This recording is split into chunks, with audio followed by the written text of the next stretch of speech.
violence, where people are infringed from getting their to their full potential.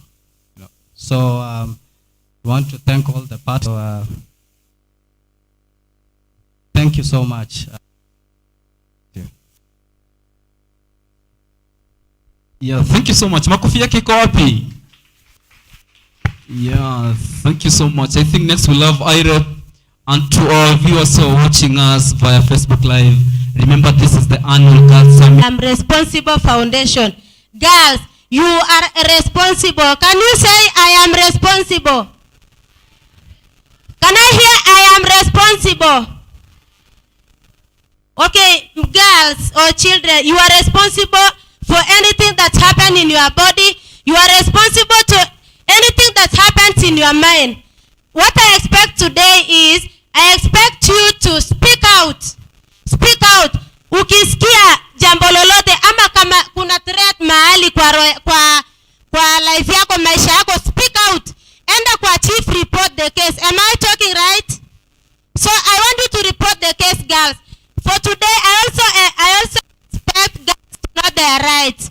You know your right. You have a right to education and all other basic needs. So identify your right. Know your right as a girl and be able to speak out. Kama umefinya kidogo, know what to do as girls. We love you as IRE Foundation. Thank you so much. So, thank you so much, Lucy, for that. I love the energy. Do you guys love that energy? Do you love that energy? Yeah, she's a child protection officer. It means all your needs are catered for. If you have such women in this world, it means you're going to have a peaceful and a rightful world. And to of you who are watching us from home, remember it is the annual Girls Summit, the year 2021. And today we're celebrating here at Kishaunet ground.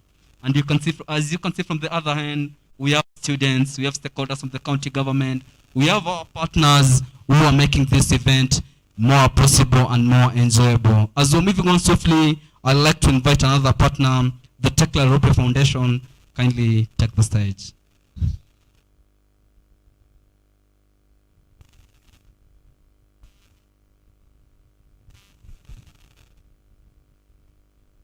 Good morning, everyone.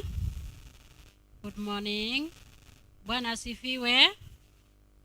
Yes, I'm Naomi Kiprotich, representing Tekla Lorupe Peace Foundation. I'm here today. When we heard about this, it is part of us. As I can say, we are now in West Pokot, coming to preach or to end this violence against women and our girls. So what I can say today, I'm really impressed to have our young people, our children, especially the girls. I can see good number here. I just want to encourage our girls, have your voice. Raise your voice against violence, against anything that is not positive, against anything that is negative in your life. And I can encourage again our young people, continue with your education. Love your education, because it is going to be your bright future. It is going to be your better life in future. And when you carry that better life in future, you are going to be an ambassador for future generation. So we are now in West Pokot preaching this GBV, and you are welcome, all of you, to partner with us. And I'm happy to have all these groups that are doing good things in West Pokot. Thank you so much. I just represented alone our team today. They are in Pokot South. Thank you and God bless. So thank you so much. Makofi yake iko wapi? Yeah, we appreciate that. Moving on swiftly, I'm going to invite another partner, another of our partner. I'm going to invite Masika Mwenye from Declares Kenya to kindly say hi to the congregation and say one or two about the day. Thank you so much.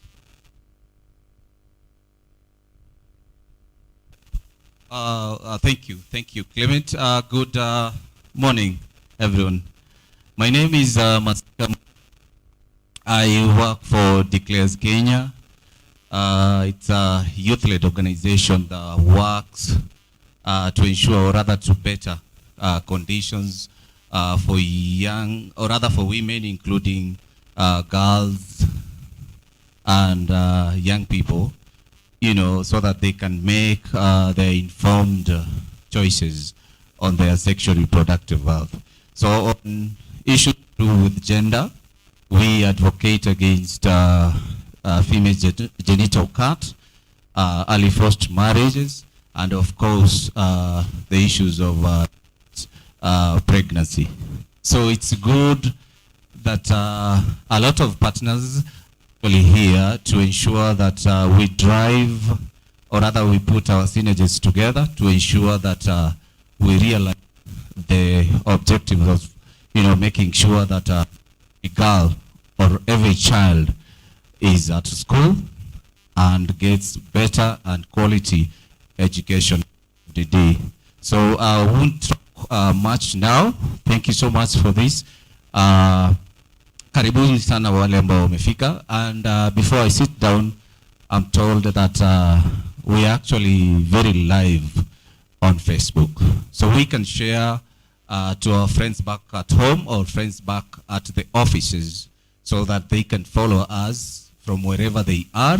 And of course, don't forget use the hashtag 16 days activism KE. Thank you so much. So thank you so much, Masika, for that. Makofi yake kwa wapi jamani? Yeah, as I move on swiftly, I think next we're going to have a representation of DSW Kenya.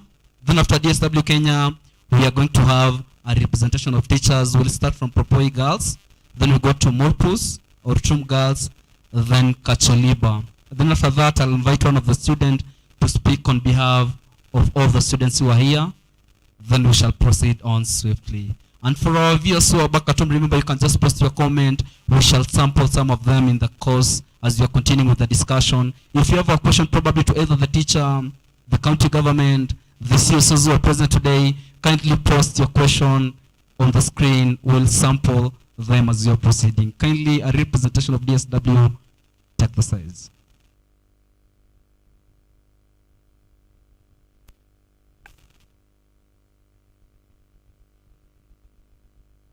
Thank you so much. Habari yenu wanafunzi? Saseni leo simtachanga. Okay.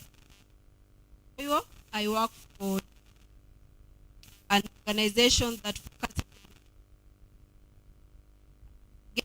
on their full potential, and to achieve that, as DSW, young people get education, sexual and reproductive health information, understand, to ensure that they can be able to prevent themselves from so many issues, especially for sexual and gender-based violence. And also to achieve our goal of ensuring people get to potential, we ensure that young people participate in decision-making programs so that they can be able to vote the issues and for decision makers to prioritize those issues. And then another thing is that as a DSW, we ensure that there is youth economic empowerment, so that young people are not so much put in a position to maybe participate or engage in some of the risky behaviors that might result to maybe poor educational and health outcomes. So at DSW, we are here today, and we are happy that we have a full quorum. We have young girls and boys. We also have partners. You are welcome, and I expect today to be a very successful day. For young girls and boys, we expect you to share your issues. We have decision makers here, so that at least they can be prioritized in programs and also in budgets. And for partners, I expect that we work in full coordination to ensure that our young girls get to realize their full potential. Thank you so much. Yeah, thank you so much, Paris, for that. Give her a clap for that. Mpigie makofi nzuri tafadhali. Yeah, and I know they're our biggest partners for today. They're the one who have organized this event in support of other partners. Thank you so much for your support and even for your commitment towards ensuring that there is zero issues of gender-based violence. I think we'll move on to a representation of school. I'd like to invite a representation from Propoi Girls. I know, Madam Principal, you're here. Thank you, Karibu.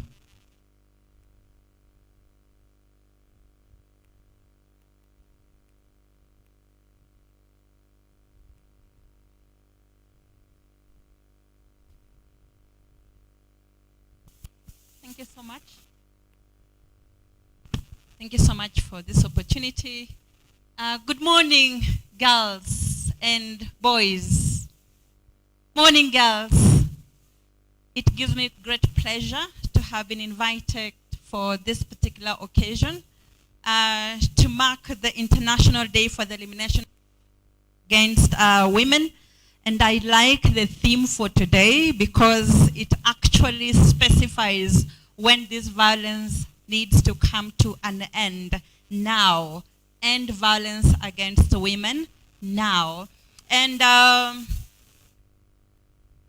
violence against women and girls is a topic that is dear to my heart because I host an approximate number of over 500 girls at Propoi Girls.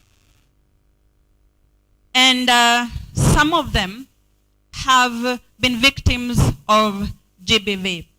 And it has had a lot of negative repercussions, especially when it comes to their education. And right now, I do volunteer with IREP Foundation, a CBO that is involved with matters related to all forms of gender-based violence. At Propoi Girls High School, we are hosting 12 girls who have actually witnessed this kind of violations and have been rescued and placed at Propoi Girls in form of a safe place for them. IREP is an organization that has given me actually an avenue where voices of the girls can be amplified.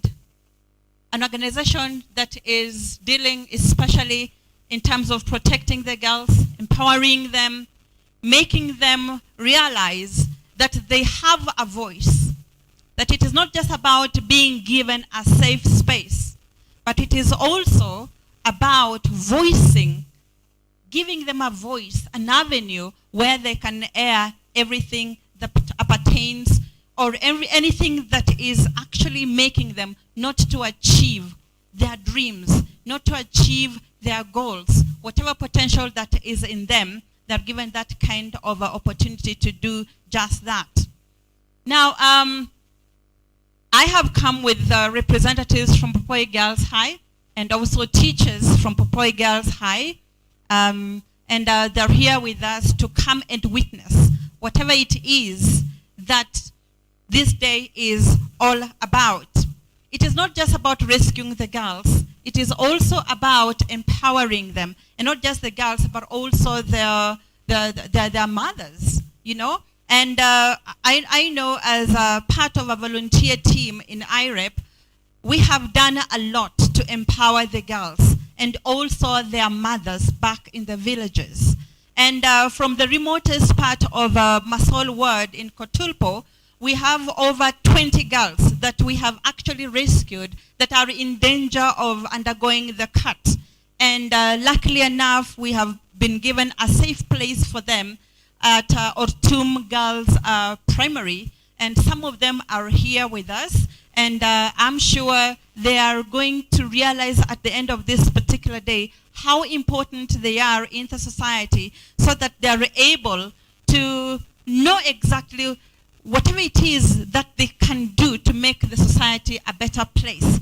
We need to make the girls believe, not just believe, but to know that they have a very big role to play in society. That given a chance, just like the boy child, they can achieve a lot. It is in making successful societies. It is through empowering girls and women that we can achieve a lot of the dreams that we have within our societies. Now, it is not just really about the girls alone, because we need to also work with the men and the boys, because a society that is facing a lot, all forms of GBV, the perpetrators can either be, males or what, or females. And so we need to have an inclusive kind of society where we sensitize the community, where we sensitize both genders to make sure that these forms of GBVs actually come to an end. Now, if we support the girls and we support the women, then I know that this issue of GBV will be a talk of the past. We need to highlight these issues and talk about them openly for us to find the root cause of these issues, for us to actually fight all these forms of GBVs. And in case of West Pokot, I have in mind here FGM and child marriage. And there is an ugly thing that is rearing its head up right now. And I'm speaking on behalf of all the principals, especially in West Pokot, because we are right now witnessing a lot of teen pregnancies. And unless we talk about these things openly, we will continue burying our heads in the sand. And that means we will not really be fighting this. For me, it is a form of GBV. And I'm happy that Pendo Africa, yeah, you mentioned something to do with teen pregnancies. This, for me, is a pandemic, especially here in West Pokot. And I need us, as partners, to talk about this openly. Face this devil. Fight it. So that we give a chance to our girls to finish their education. Because the moment they encounter this, then it means it is marking either the end of their education or a pause in their education, and hence they will not realize their dreams. These girls have potential. We have to keep on telling them that, to preach them to that, to believe in themselves, to believe in their capabilities, because they are not just the future, they are the now. We no longer talk about the future. They will wait for that future if we cannot talk about today, about now. We have to keep them telling them. And we have to be the role models that they can actually look up to. And for the girls today who have accompanied your teachers to this summit, a summit is a gathering. And it's a girls' gathering. And I'm happy to see young boys and young men accompanying their sisters. Because for me, to end GBV, it is a collective responsibility. It also starts with you as an individual.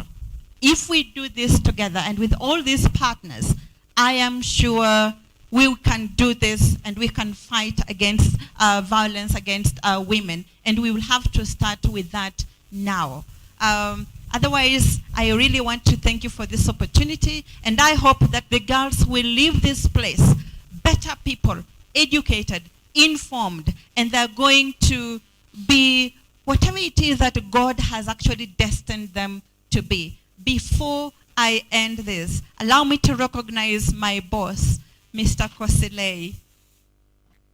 I've just seen you. Thank you so much for accompanying us here.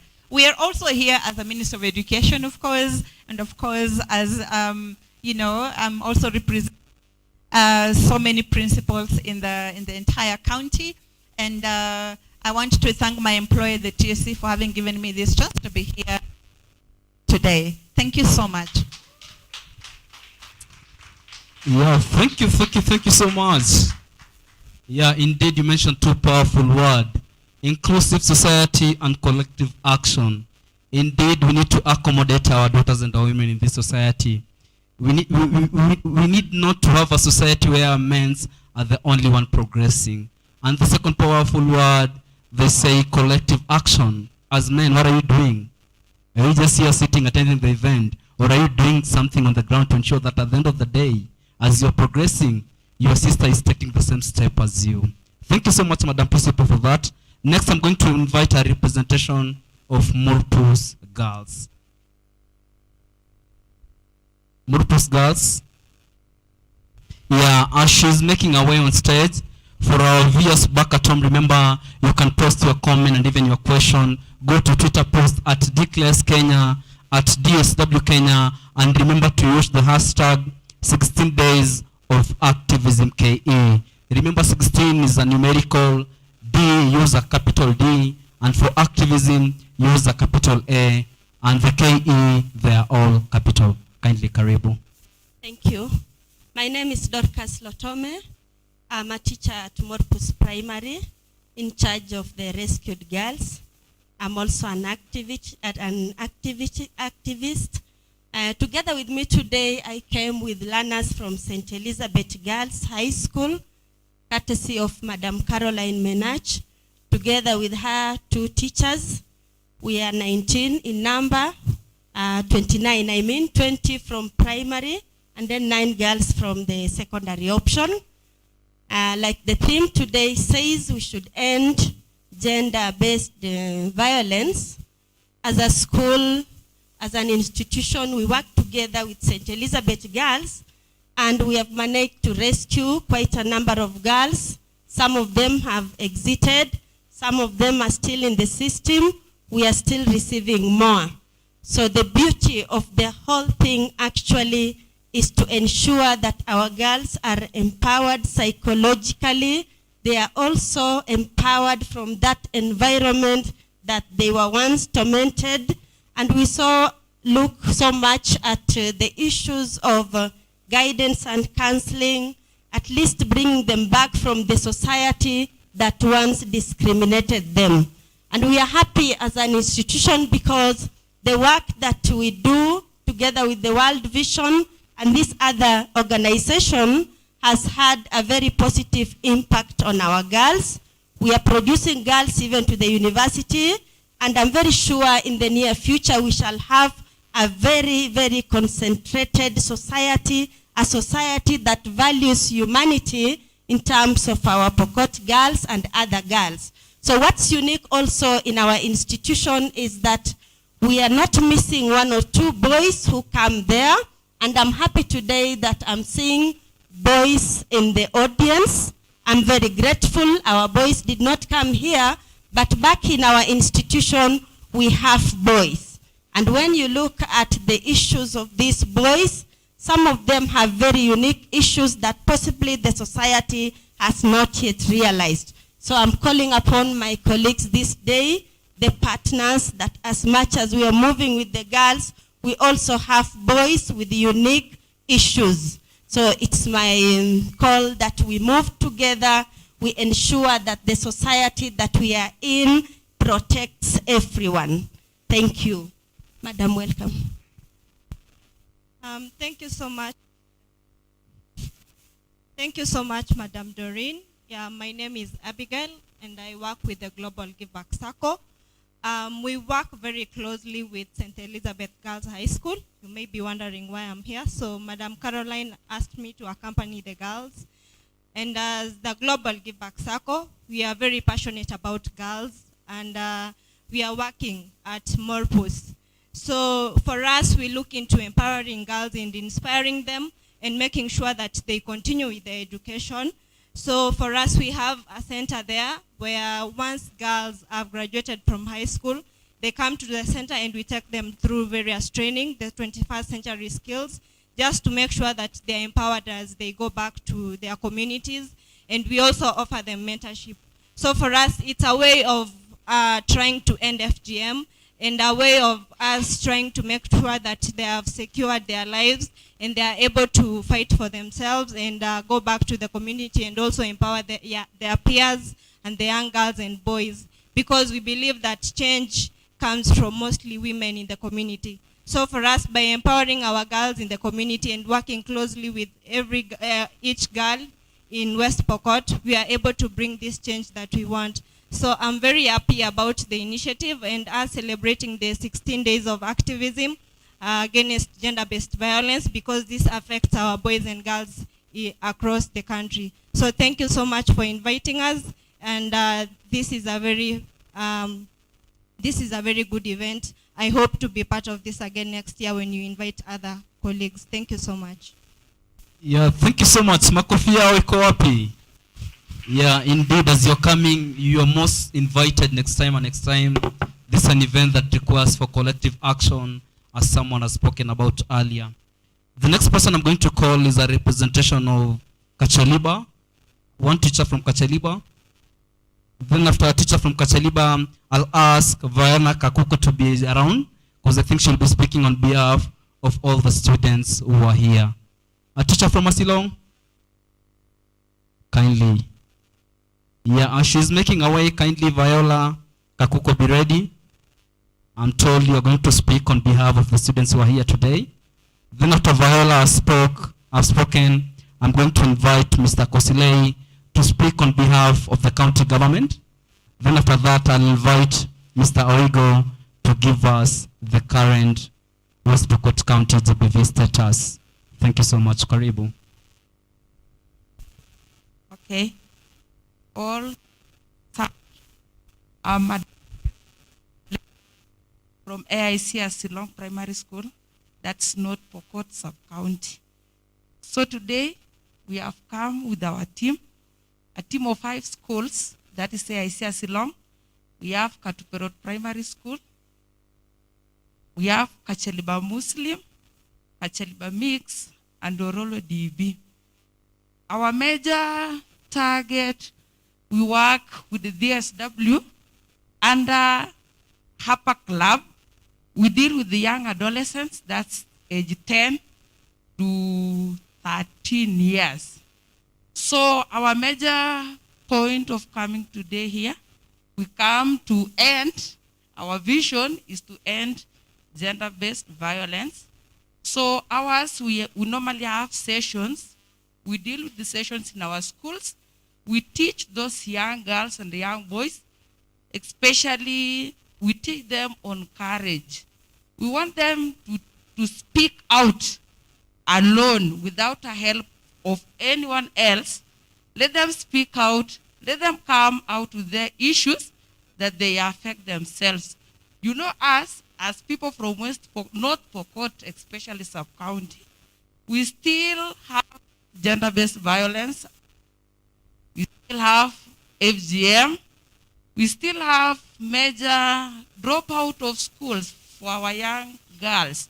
They give out those young girls as women under early marriages. So that's what the major thing that we normally tell our girls, we teach them their rights. Let them know their rights. As a girl, she's supposed to go to school. She's supposed to know her rights as a child. Let them speak out for themselves. That's why we came with them. At the end of the day, they will get something, and they will go and teach others that they are there. Thank you very much. Yeah. Thank you so much, madam. Wanafunzi, I've realized mpigie walimu wenu makofi. I must suggest my own observation, but we'll go back to that.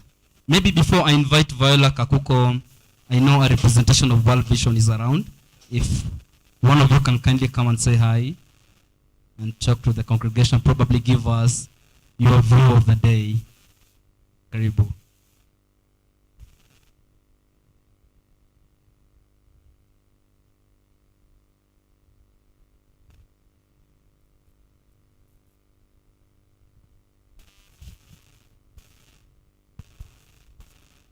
Thank you so much, Clement. My name is Cheruto Vision, and we are glad to be with you today. Last year with the Girls Summit, and again this year we are privileged to be here again. We thank God for giving us the opportunity to be here with us and fight or join hands in ending gender-based violence. So I want to welcome you all, and feel free and give possible solutions to and girls in West Pokot County. Thank you. So thank you so much, Mercy, for that. Yeah, probably Viola Kakuko, you will speak on behalf of the students. Karibu.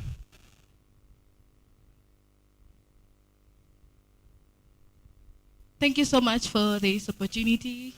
Viona Kakuko, on behalf of the students who are present, I think we have come to majorly air our voices, maybe to tell you some of the issues affecting us, some of the problems we are facing, which the challenges we are facing, both boys and girls, that we are facing in our schools, in society, and maybe to deep down, maybe the teenage pregnancy, which has been a pandemic to us. And maybe we want to tell you that if you can help to end it, not even to reduce it, but to just end the teen pregnancy, because it's affecting the school going a lot, us as students a lot. And these cultural practices that are going on, such as FGM, early marriages, forced marriages, it's really affecting us. So we have come to air out our voices and tell you some of the problems that are deep down in our hearts are affecting us, putting us down, not to continue with our studies, not to continue with our life well, and our dreams that we have. We know that maybe the boy child are given most the chances than the girl child, but we want to make it as an equal thing, an equal. We call it, when you give the boy child the girl child the same chances or opportunities you're giving it to the boy child, they are going to do it the best, and they're going to do it the same. So we ask, we want to put it that you give us equal chance. Maybe you end these practices that are affecting us, that are affecting our students, and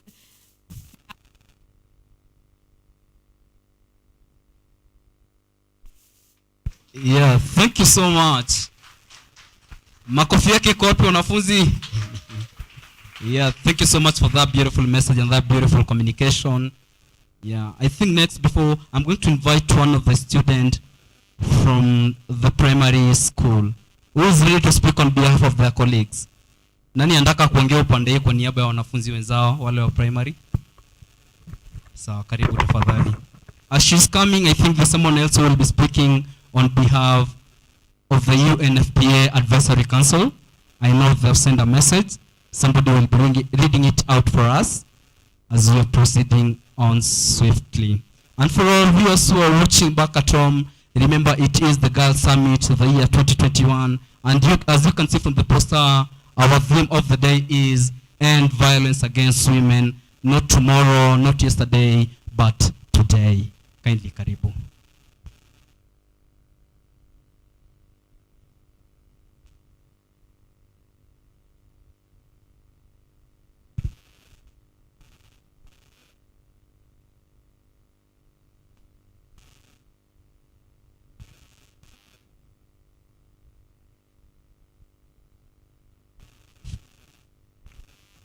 My name is Sonia Njeri, and I'm from Orchum Girls. We as Orchum Girls are here to raise our voices and end GBV. The GBV is weighing down our girls. As we look at the remote areas, the girls don't go to school. They don't get that opportunity. Please, may you support us, help us get these opportunities so that they can go to school, realize their potential. And also, the thing that we don't know is that when we don't give these girls the opportunity, and we know that they have dreams, so we are making them drop their dreams. And the thing that we don't know is that dreams are the things that let people, that give you that courage to go, to at least move on. But when you drop your dream, you see you can't go anywhere. If you give them these chances to go to school, they might learn very many things that may help them in the future. There are some girls who have been rescued and they stay in Orchum Girls by the foundation IREP. We thank you so much for that. You've done a lot for these girls. Where could they be if not for you? We thank you so much, and we also for the girls, I urge you to be brave. Be brave. If you are not brave, if you are brave, you will give yourself back up. But if you're not brave, if you're not brave, you don't have that courage to speak out to people. You don't have that courage to resist that GBV. Girls, be brave. Speak out for yourself and stop GBV. Thank you. Oh, thank you so much for that beautiful words. Makofi yake iko wapi? Indeed, you have spoken like a leader, and I'm getting some information that Pokot sub-county. Makofi yake iko wapi? Indeed, for the girls watching us from outside, you elected a leader. You did elect a leader. Yeah, thank you so much, Sonia. Keep up the beautiful word. And for the girls, you have heard a message, right? You girls need to be brave. Sawa sawa? Just be brave. Know what is right. Wakikwambia twende hivi tuwe makataa mara hiyo, watakupeleka mahali. Kuna kitu inaitwa constitution na zile laws za government. Huwezi kuua. So kindly, as you swiftly, I'd like to invite the message from the kindly it for us.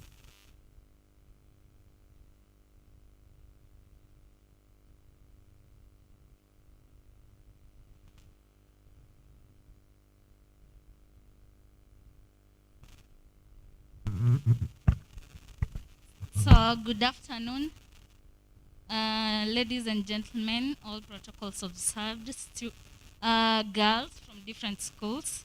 Good afternoon once more. So, I'm standing here as a representative of the UNFPA Advisory Board, and I've been sent by one of the members, that is Stephen Siwa, who's currently the Center Manager at Jira Digital. And as we're moving to the digital era, that means that we have to give these girls, these young boys, an opportunity to learn more how to express themselves using the digital spaces so that we end all forms of GBV. And one of the three visions of the UNFPA is to prevent, the first vision is to prevent zero maternal death, to prevent zero unmet need for family planning, and zero GBV and the zero GBV and harmful practices. So without saying much, I'm going to read a speech by the UNFPA representative, that is from Stephen Siwa. And ladies and gentlemen, every day, many young girls continue to be discriminated and tortured mentally, physically, emotionally. Gender-based violence continues to deprive young girls of their rights to education and their well-being. But it's now time to end any form of GBV against young girls. Girls have the right to make decisions in their lives, and from what happens to their bodies, to whom and to when and to whom they marry, to whom and to when they marry. As we celebrate the Girls Summit in West Pokot County, let's all come up with sustainable solutions towards ending gender-based violence. The 16 days of activism to end gender-based violence is a chance for us to raise our voice against FGM, child marriage, sexual harassment, defilement, and any other practice that endangers the life of girls and women. So we remember that gender inequality continues to hinder sustainable development, and for that we should all stand up, and girls should no longer suffer in silence.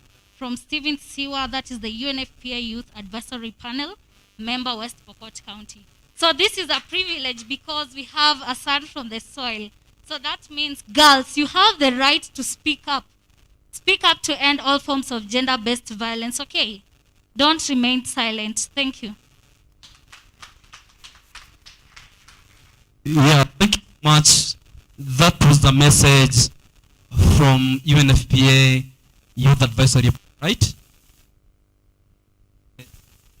I think next I'm Mr. Kosilei to probably represent the Ministry of Education as we continue. Kindly Mr. Kosilei, karibu sana. Najua tuko na wanafunzi wako leo, tusipokuwa ruhusa ya kuongea watasema tulikufinya. Karibu sana Mr. Kosilei.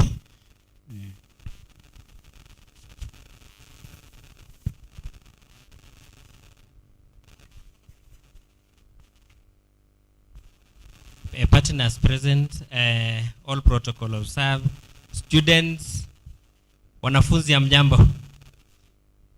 Okay.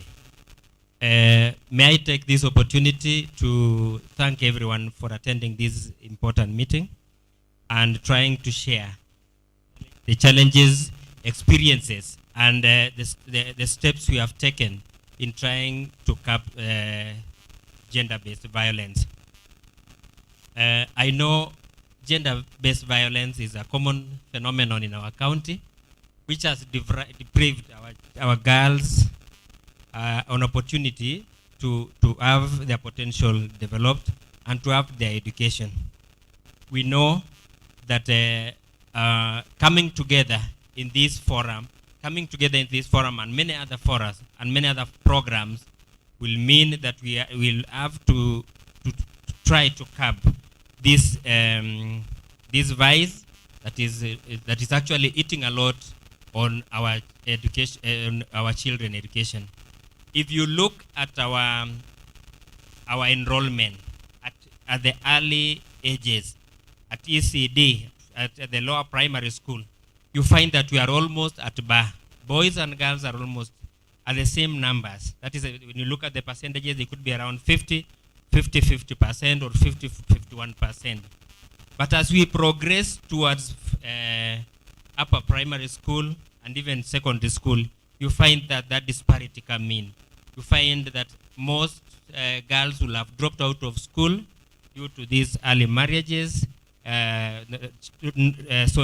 child marriages, and teenage pregnancy, and dropping out of school and not realizing their potential. We want to ask everyone that we need to come together to make sure that we end these practices. As we are talking, I know we have many other strategies that the Ministry of Education is doing to make sure that we bring every child to school. A number of our children are still not going to school, and we need to call everyone, including us, the students, the partners, to make sure that we bring all these children to gain their education. Remember, under our constitution, it is a right it is a child's right to have the basic education, which is entrenched in our constitution. Every child must have that education. Our act is very clear. The Basic Education Act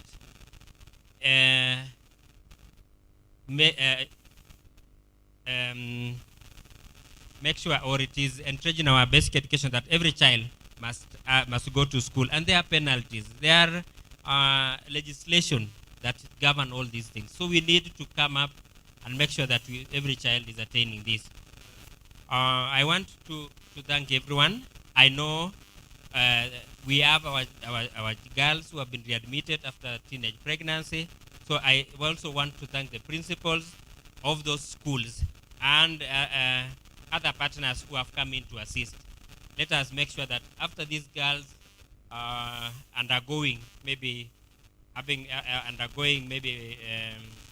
those experiences, let us bring them back to school and let them realize their potential.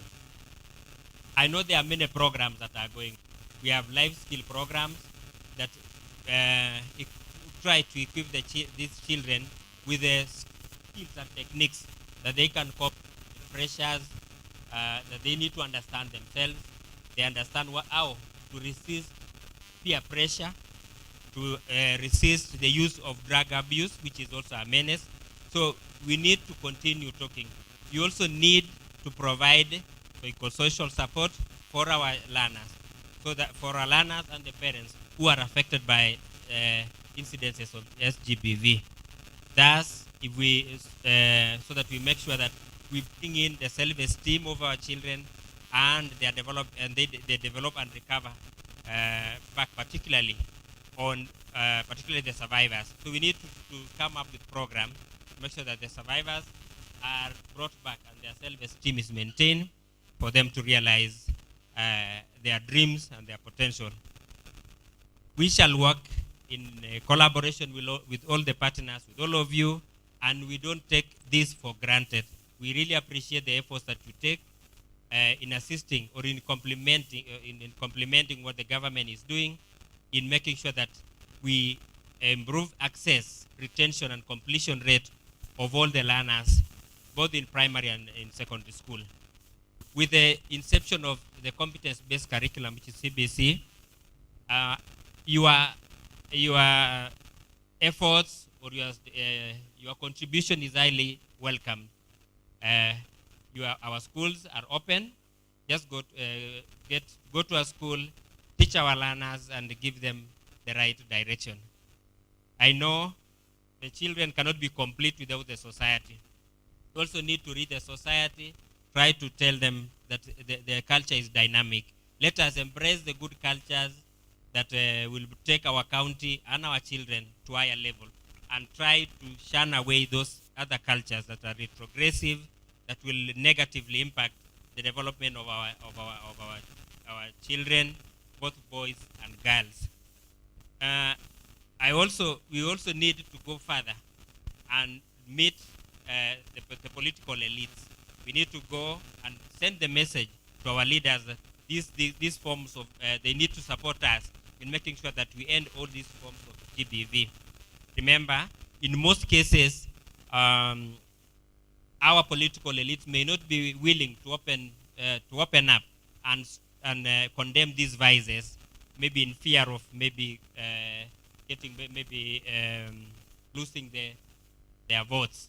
So we need to come, try to enlighten the community, try to empower them, and have them voice their concern on the development of our children. We know the children are the future generation. They're the ones who will take the mantle to the next level. And if we equip them at this tender age, they will have something, and they will have something to carry to the next generation.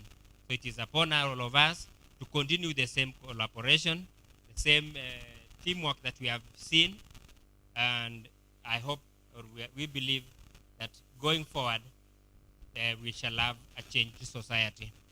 So for those few remarks, receive greetings from our county director, who was held up elsewhere. Maybe in the coming events, he will join you. May God bless all of you, and let us continue. Let's have a positive engagement and look at ways where we can improve this engagement as we go forward. Thank you. Sawa. Thank you so much, Bwana Kosley. That has well been said. I can't add anything on it. Probably for our viewers back at home, I want to sample some few of your comments. There's somebody by the name Emmanuel Kipto says, women rights are human rights. Indeed, that is true. We have Irene Chantai says, we have all power to avoid being hurt by choosing safety. Let's end gender-based violence. Keep up the good work. Thank you. We have Kaisama to the Sama saying, pamoja tumalize dhulma za kijinsia. Then we have Vanto saying, we can only tackle gender-based violence if we listen to girls' experience, respond to their needs.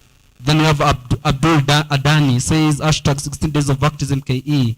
Let's fight GBV together. Men involvement is essential to end GBV. Indeed, that is true. Then we have Naomi Cheptum say, this is great. Together we can end GBV. Then Gideon KSA Ori. Thank you so much, Gideon. Keep on following. We have Milan Chepto saying, good job, nice conversation. Irene Cheruto, an amazing work done as a result of collaboration of partners in ending all forms of violence. Then we have Irene Kerry say, this is great, let's end this GBV. Then the last one is Dennis Songa saying, educating the youths and the society at large will aid a great deal in curbing GBV. As we are moving on swiftly, I'm told I'm been made aware we have Madam ACC in our presence. Kindly, Madam ACC, kwenye congregation, tujue security ko sawa. Karibu. Yeah.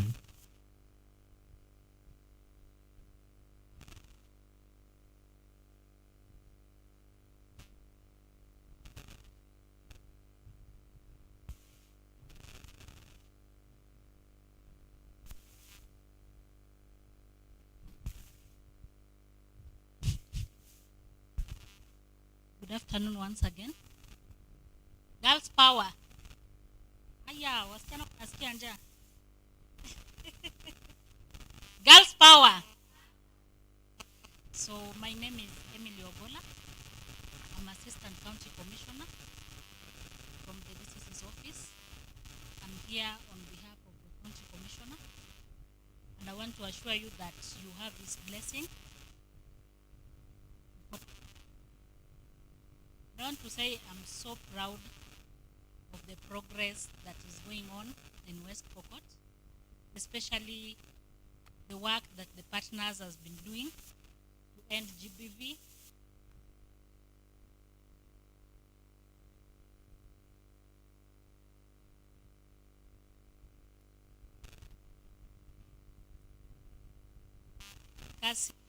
Any issues of FGM and GBV in this county.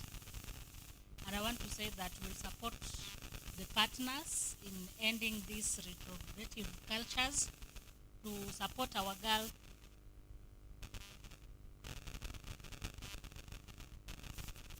Naona hapo nyuma wanawake hata assistant county commissioner ungekutana na lady na sasa tuko hapa.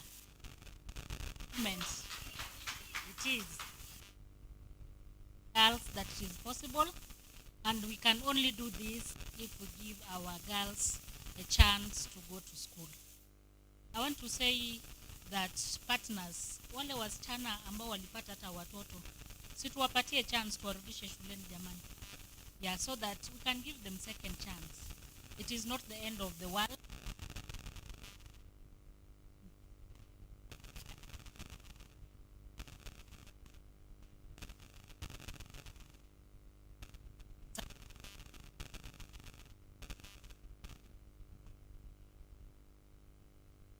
Wenzetu walirudi. Pia wewe usiseme hata nani alishika. Hata wewe pia unaenda kushika mimba. It is not something that is good. It diverts your attention. Huwezi concentrate darasani. Actually, it is not mother. And you cannot mix motherhood with school. So let us chase one thing at a time. A time will come when that motherhood will just come automatically. Sawa sawa. Sasa tusome kwa bidii, tusiingie kwa risky behaviors.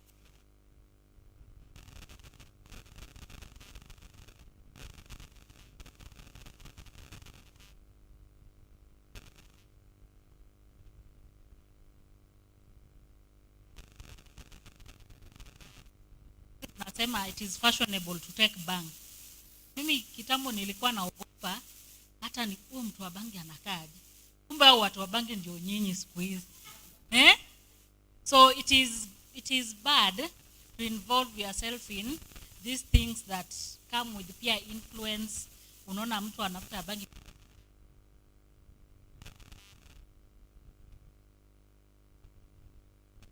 na pombe pia pia unaanza kunywa pombe. It is not fashionable and it is going to spoil your life forever. So let us concentrate.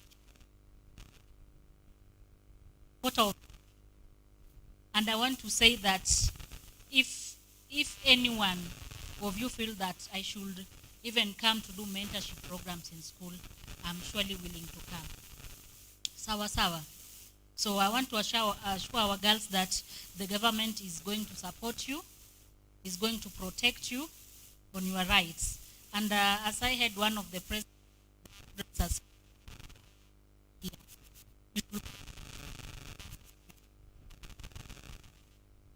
here wasichana, you should be firm in your decisions. Is your teacher who is approaching you or is touching you inappropriately, you should be brave enough to report that teacher. Sawa sawa. Don't be silenced with money. Don't be intimidated. If the teacher is not helping you, you can go to your area chief, their children's officers, their Ministry of Education staff.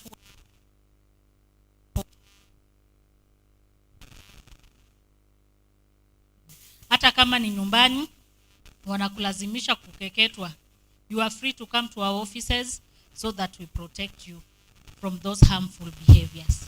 With those few remarks, I want to say you have the blessings of the Office of the County Commissioner in doing all your activities that we are doing, and we are so proud of you. Asanteni sana. Yeah, thank you so much, Madam ACC, for that. Yeah, moving on swiftly. Yeah, and before even I proceed, they said God's power. Yeah, I had some men saying power. Tutatafutana after hapa. I saw you people. But indeed, girls need to have power. Probably, maybe to move on swiftly, I'd like to invite Mr. Oigo, that is the National Gender Director, to come and briefly give us an update of the GBV status, both at the national and at the county level. Then after that, we're going to have our first panel. Then after first panel, we are going to have the second panel. And after that, we'll call it a day. Karibu sana. Mjambo. Wasichana mjambo. Wale wa huko mjambo. Asanteni sana. Na hao wako hapa je? Uko salama? Asante. Kwa majina naitwa Emmanuel Oigo, Director Gender. Nataka kushukuru wale wote wamefika leo. Ukiangalia partners wako kwa wingi na wasichana wetu na maofisa wa serikali. Kazi yangu ni ndogo sana, nataka kupeana tu brief na gani.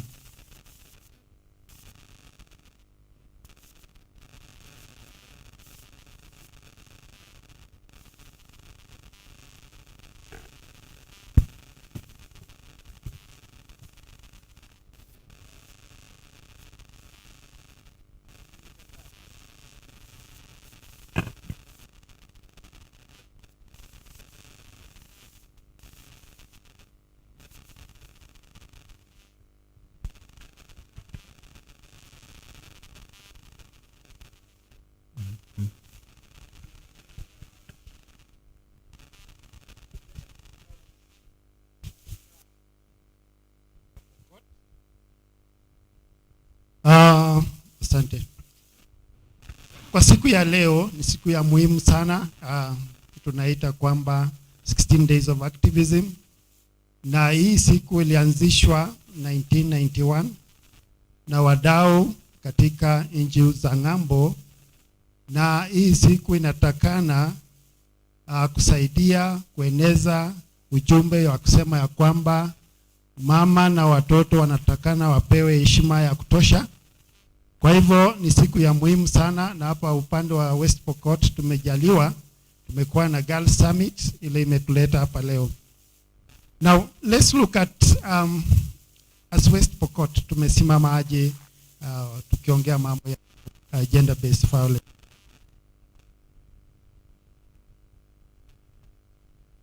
I mean on the phone. Tukiangazia mambo ya gender based violence tunamaanisha nini? Katika West Pokot gender based violence tuvifuatavyo. Kuna FGM. Currently FGM imesimama katika 74% katika West Pokot. Na maajabu ya kwamba nilipoangalia takwimu kutoka court ama koti zetu zile zinaangazia mambo ya FGM ni kwamba last year na mwaka huu watu 21 walikabiliwa kufanya hii tendo la FGM, but unfortunately most of the cases never succeeded kwa sababu there were no witnesses. Mashahidi walitoroka. Kwa hivyo tuna shida kubwa katika mkoa wetu when it comes to giving evidence. Sasa ile tumeshika watu wale wanafanya mambo mabaya kwa wasichana wetu. Now kitu kingine kinasumbua ni teenage pregnancy. Kosley amesimama hapa amesema wasichana wetu hupata mimba. Na West Pokot tumesimama katika 28%. 28%. Hiyo inamaanisha ya kwamba kila wasichana 100 wasichana 28 hupata mimba, which means we are going to lose a lot of our girls at this rate. Na kuna mambo mengine mengi kama kuna sexual violence, na hii imekuja mgeni inaitwa abduction, and then you run with the girl across the border. Inasumbua sana. Wasichana wetu kwa mashule wanaibiwa na kutoroshwa na watu wale tunajua. Kwa hivyo hiyo ni jambo lile linasumbua kabisa upande huu wetu wa West Pokot. Now kama idara ama kama serikali kuu, county government na partners, tumefanya nini ku address hizi issues? Inamaanisha kuna mikakati ile imewekwa mbalimbali inaenda kutusaidia tuone kama tunaweza kusave wasichana wetu. Now kitu cha kwanza kuna director wa children alisimama hapa ongea kwa mkutano. Tumeanzisha kitu inaitwa Children Protection Network. Hiki ni kikundi kinatetea wale watoto wamedhulumiwa kwa vyote vile, kama vitu kama circumcised, wengine wameolewa mapema. Kwa hivyo hii network inajaribu kusaidia serikali kuu na serikali ya county imefanya various campaigns za kuangazia hizi shida zinakumba wamama watoto. Kuna program tunayo kama hii ya leo, Girls Summit. Tumekutana leo kuangazia maneno ya wasichana wale wetu wako katika hii county. Tumekuwa na mkutano na wazee wa Kipokot. Na ukiangalia wa wazee, kila wakati mzee akiongea nyumbani kila mtu sikiza. Kwa hivyo tuliona ya kwamba wazee lazima tuwaweke karibu, tuwaelezee zile shida watoto upitia. Kama wanaweza kuongea kama wazee, ndio tuone kama tunaweza kukomesha ama kurudisha chini hizi shida za wasichana na wamama. Kwa hivyo mkiangalia wazee tulikaa nao tukashauriana na tuhakikishia ya kwamba wataenda na kuangazia haya maneno kwa vijijini, ndio tuone kama tunaweza kurudisha hii percentage yetu ya 74% na 28% ikuje ile tunaweza kusema tumejaribu kureduce. Mara nyingi tunaangalia wasichana wetu turumiwa na watu gani? Sana sana ni vijana wetu wa shule, ni vijana wale wamemaliza shule, ni vijana wale hawakwenda shule. Kwa hivyo tuligundua ya kwamba mambo mengi tunaongea juu ya wamama, tunaongea juu ya watoto, lakini tulikuwa tumewacha hiki kikundi kinaitwa vijana wa fulana, that is. Now tumeanza mikakati mikubwa kuangalia na kukalisha hawa vijana chini, kuambia ya kwamba kuna haya maneno ambayo yanazuia msipate wanawake wazuri hapo uzoni. Kwa hivyo tumeanza boy child trainings. Tumeshafanya training moja na nafikiria mwezi ujao tutakuwa na ingine. Kwa hivyo tunataka kushika kila mtu katika community ya Pokot, ndio tuone kama tunaweza kusaidia kukomesha hizi dhuluma dhidi ya watoto. Nataka kushukuru principal wetu Propoi na Murupus, Alale Girls na wengine. wamejaribu sana, wakipata wale wasichana wameumizwa ama wamedhulumiwa, wamejaribu kuwachukua. Nataka tunawashukuru sana, Mungu awabariki kwa sababu mnafanya kazi nzuri. Kuna rescue centers zingine ziko kwa community zetu ambazo zinajaribu sana kusaidia hawa watoto, na tuliona ya kwamba watu wengi hawajapata habari hii njema ya kukomesha dhuluma dhidi ya mama na watoto. Kwa hivyo tunatumia redio na kupitia wadau wetu ama partners wetu, tunaongea juu DSW, tunaongea juu ya World Vision, tunaongea na wengine, Pendo Africa. Wamekuja karibu sana na kutupatia pesa ile tunaingia katika redio zetu, Northrift, Kokwo na zingine zile za vernacular, kuangazia maneno mengi yale yanahusu haya maneno ya dhuluma dhidi ya wamama na wasichana. Kwa hivyo mikakati ni mingi ile tumeweka, lakini najua kazi ni nyingi kabisa, lakini tunaomba ya kwamba partners wetu msichoke, kwa sababu hii ni kazi, tutaweza shikana na tutaimaliza. Nafikiria naweza simamia hapo ama naweza wachia hapo, mengine tutaendelea wakati tutapewa nafasi tuendelee kuangazia, lakini nataka kushukuru wote wale wamekuja leo. Partners wetu karibu sana, Pendo Africa, World Vision, DSW, Declares, IREP na wengine wote. Alafu na principals wale wametuletea watoto, tunawashukuru sana. Mungu awabariki sana, na tunajua ya kwamba tukishikana mikono wote hili janga litakuwa rahisi sana.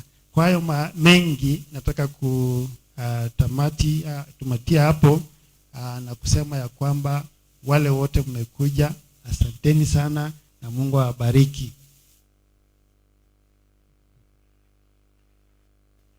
Thank you so much. Yeah, thank you so much, Mr. Ego, for that. Indeed, I think we are good now to start.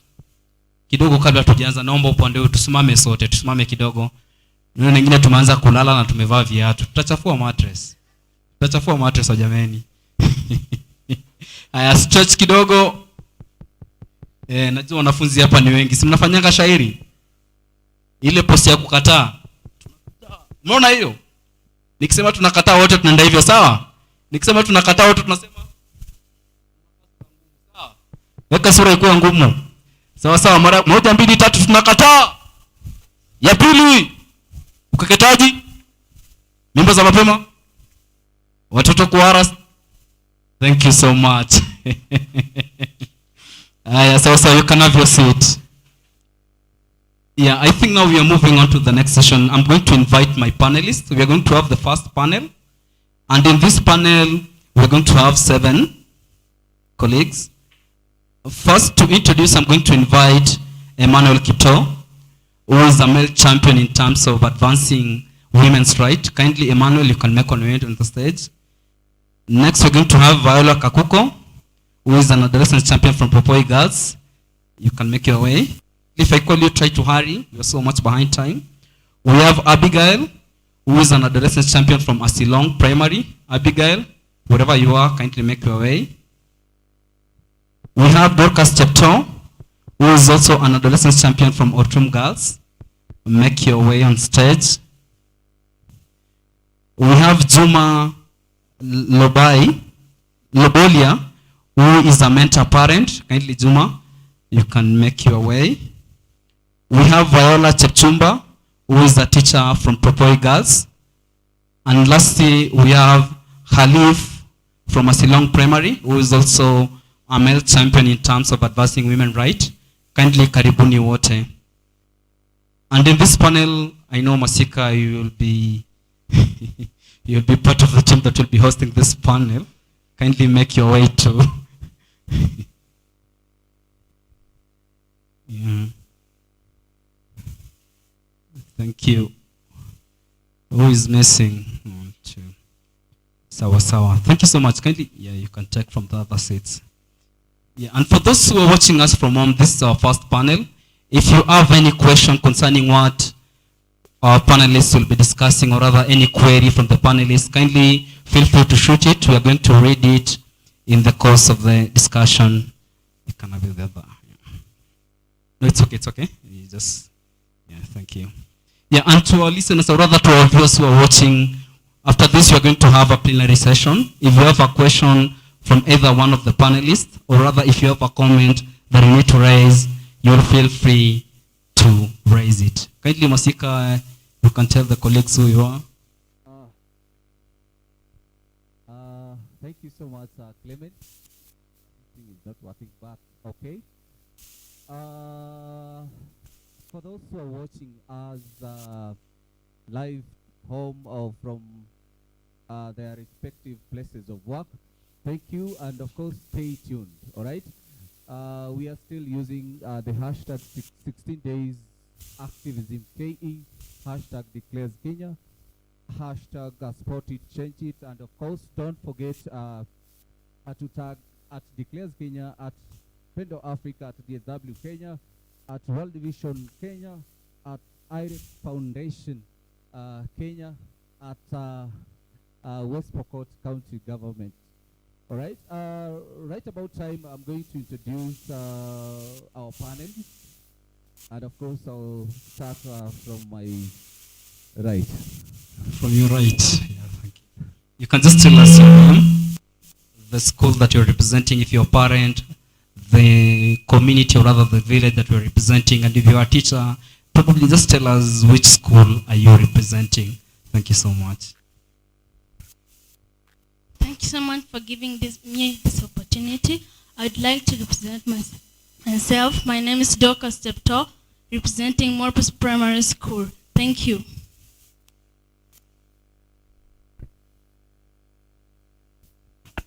All right, thank you. My name is Fiona Kakuko, representing Propoi Girls.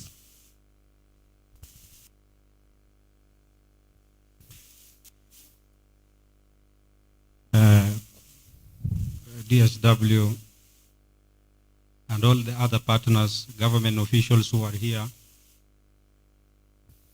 Kisha kwanza nashukuru kwa mkutano huu wa 16 days of activism. My names are Juma Loboli Abdallah. I'm a mentor parent.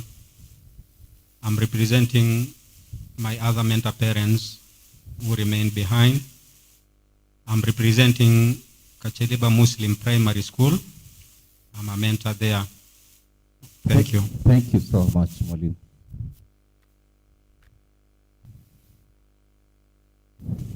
My name is Abigail Chemtai. I'm representing AICS Silong Primary School.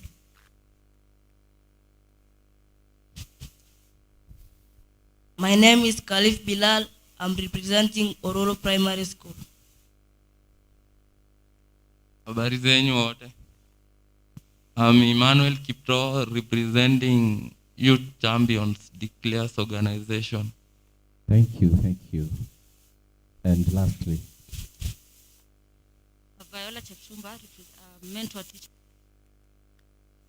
all right, thank you so much. We've been able to know our panelists for today. All right, keep your questions standby, because at the end of the day, we will be sampling a few of the questions in the course of the summit. All right. As he had put it, our boss of today, Mr. Oigo, that today, or rather the 16 days from yesterday until the 10th of December, we are going to, create awareness on issues. Thank you. On issues of gender-based violence, which in our cases, especially in West Pokot County, there are so many cases of gender-based violence, and specifically for girls and women. Sasawa. Thank you so much for that. I'm going to start with it's okay. I'm going to start with Emmanuel. What do you think some of the issues that you know of, our girls and women are facing in West Pokot County. Thank you. Yeah, in West Pokot County, we have a number of issues faced by our girls. Down there side za Kacheliba, North Pokot, Ortum, Sigoruko, tuko bado na reported cases za FGM. Then when you come huku hivi Makutano, cases za gender-based violence kama as in physically as in attacking women.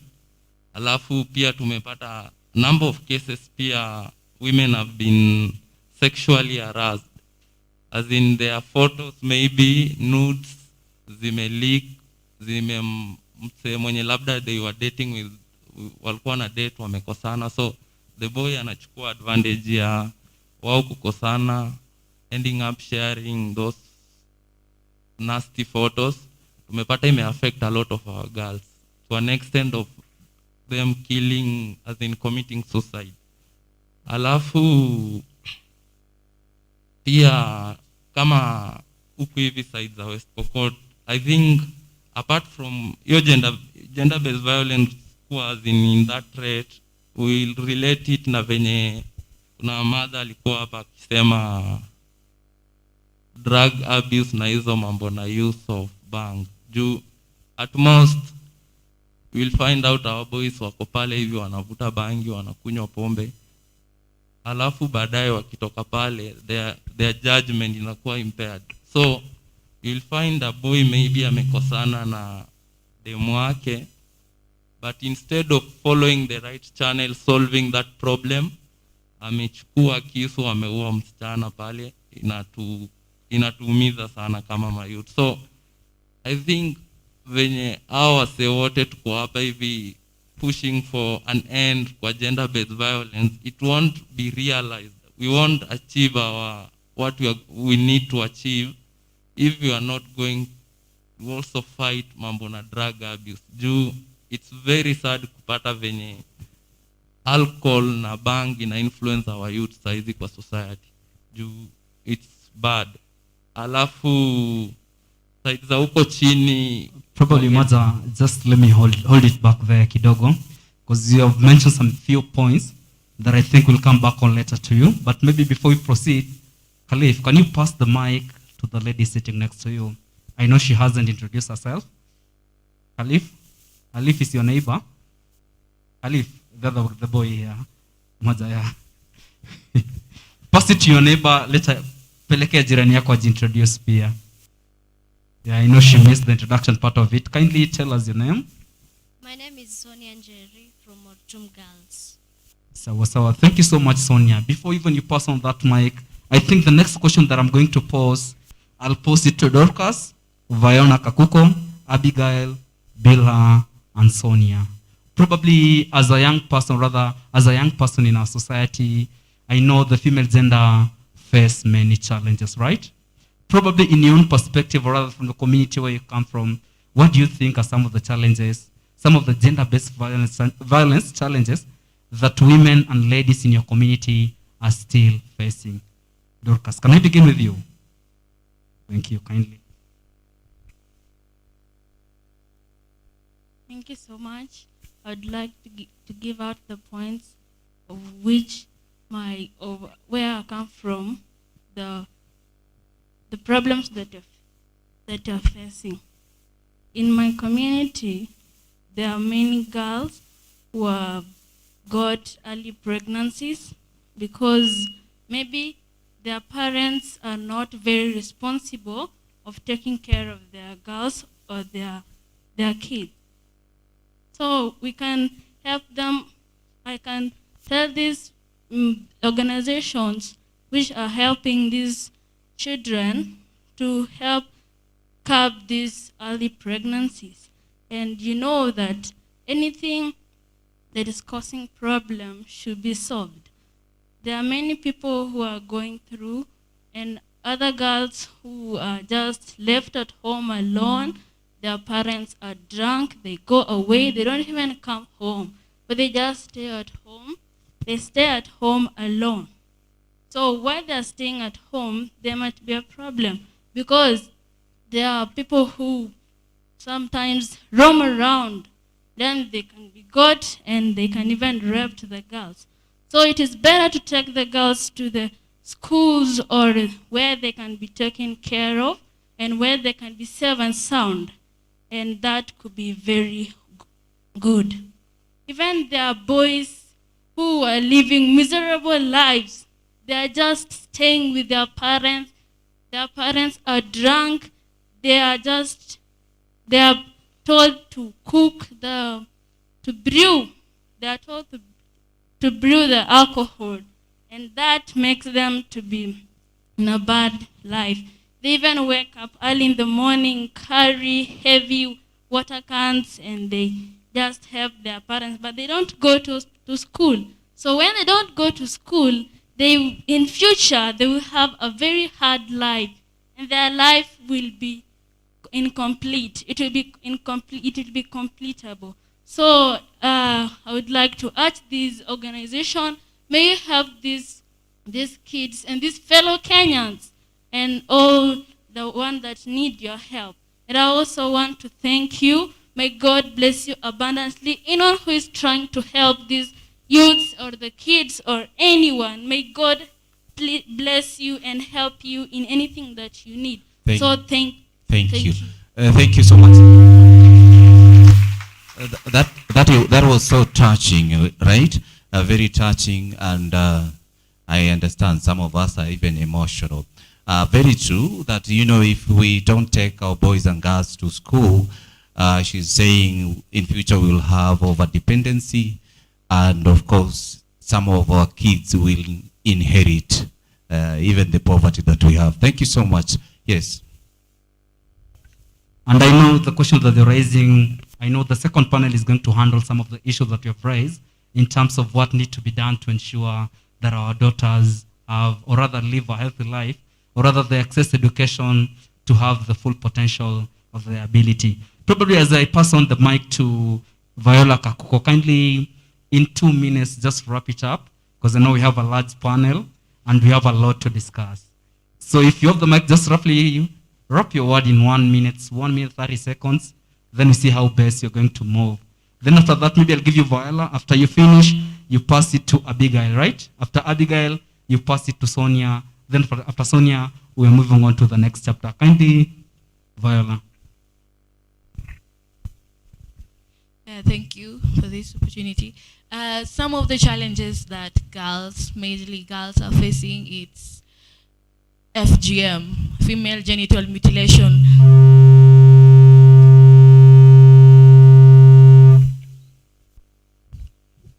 When girls undergo this FGM, it's like a recipe. The girl, they see like the girl is ready for anything. The girl is ready to be married, even if he's 10 years old, 9 years old, the girl is ready for early marriages. The girl is ready for and the next step, that is motherhood. So I think female genital mutilation is a very huge problem. And even sexual abuse, maybe domestic violence. We have seen cases where fathers are impregnating their own daughters. Brothers are impregnating their own sisters. And you see, the perpetrators are the people, maybe the breadwinners. You can't do anything because, at the end of the day, I'm the one providing for the family. At the end of the day, you can't even take me anywhere. You don't have the voice to take me anywhere. So what you're going to do, you're just going to comply with the situation. You're just going to sit there, relax, and let me do with you what I wish to. Thank you. Thank you so much. You can pass the mic in 1 minute because of time, and yes, because of time, just 1 minute. Wrap it. The problem that I've seen in our community is early pregnancies. During the corona period, a lot of girls got pregnant and they're still at home not going to school. Please, the parents, you are the people who are not encouraging your pupils to go to school because you are telling them to take care of their babies. You are the one who is going to have the problem because you'll be taking care of 2 children. let them go to school and let her take care of her baby when she grows up, because she's the futures of our country. Maybe she can be the next president. Thank you, thank you. Thank you for this opportunity. The problems facing girls in my community is early marriages. Girls in our communities, the dreams of some girls have been thwarted through practice of early marriages, which is usually done by the wealth-minded parents. So parents, don't be wealth-minded. You just think of kettles and the cash you are given, and here the girl is seen as the property in exchange of and cash. Our girls are worthy enough, are worthy than the kettles and the cash. Once married, she becomes a slave to the husband, and now here she is married to an older person than her. Now see here, her dreams are dropped. The burdens she gets, she's like 13 years old, and she's then a mother. How can a 13-year-old be able to cater for the child's need? How can she cater for her children's need, and you know she's a child? This is whereby we get a child carrying a child. How is that possible? So please, let's say no to early marriages. Thank you. Thank you so much. Very important. We don't have to exchange our girls with cash or animals, right? Thank you. It was a different. Oh, yes, like she was saying, we are supposed to take our kids or girls to school. And yes, as parents, we also have responsibility to make sure that they are safe. Now, as a teacher, what measures are you putting in place to ensure that, when our girls are in school, they are safe, and of course, they're not vulnerable for any form of SGBV? And yes, that is my question. Thank you. Thank you so much. As I said, I'm a teacher of Propoi Girls Secondary School. And in our schools, we have girls who come from diverse backgrounds. Girls come from families that are faced with a lot of challenges. Some of the challenges being gender-based violence. They witness a lot of violence at their homes. And so because of that, schools, we have mentorship programs for the girls.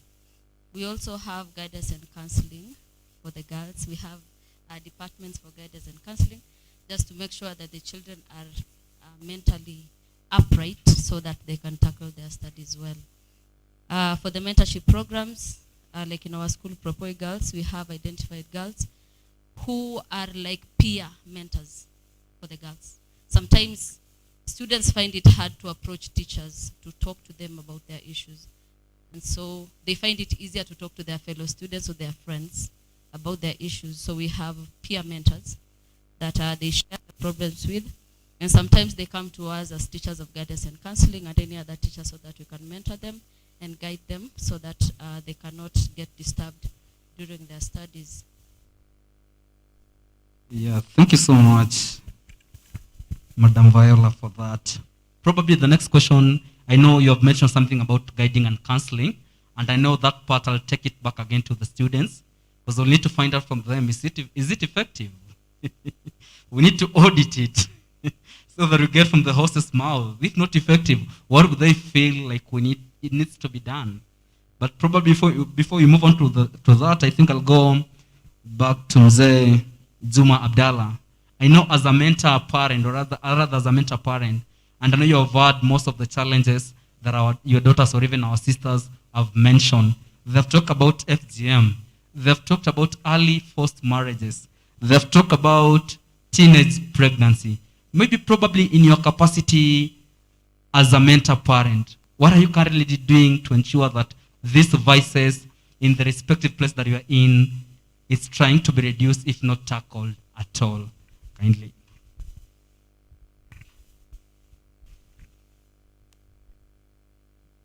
Nashukuru. Mimi nitatumia Kiswahili kwa sababu wanafunzi wangu wote hapo wametumia Kiingereza. Mimi nitajaribu kutumia Kiswahili kusudi kieleweke. Nashukuru kwa hilo swali nimeulizwa, ni swali nzuri sana.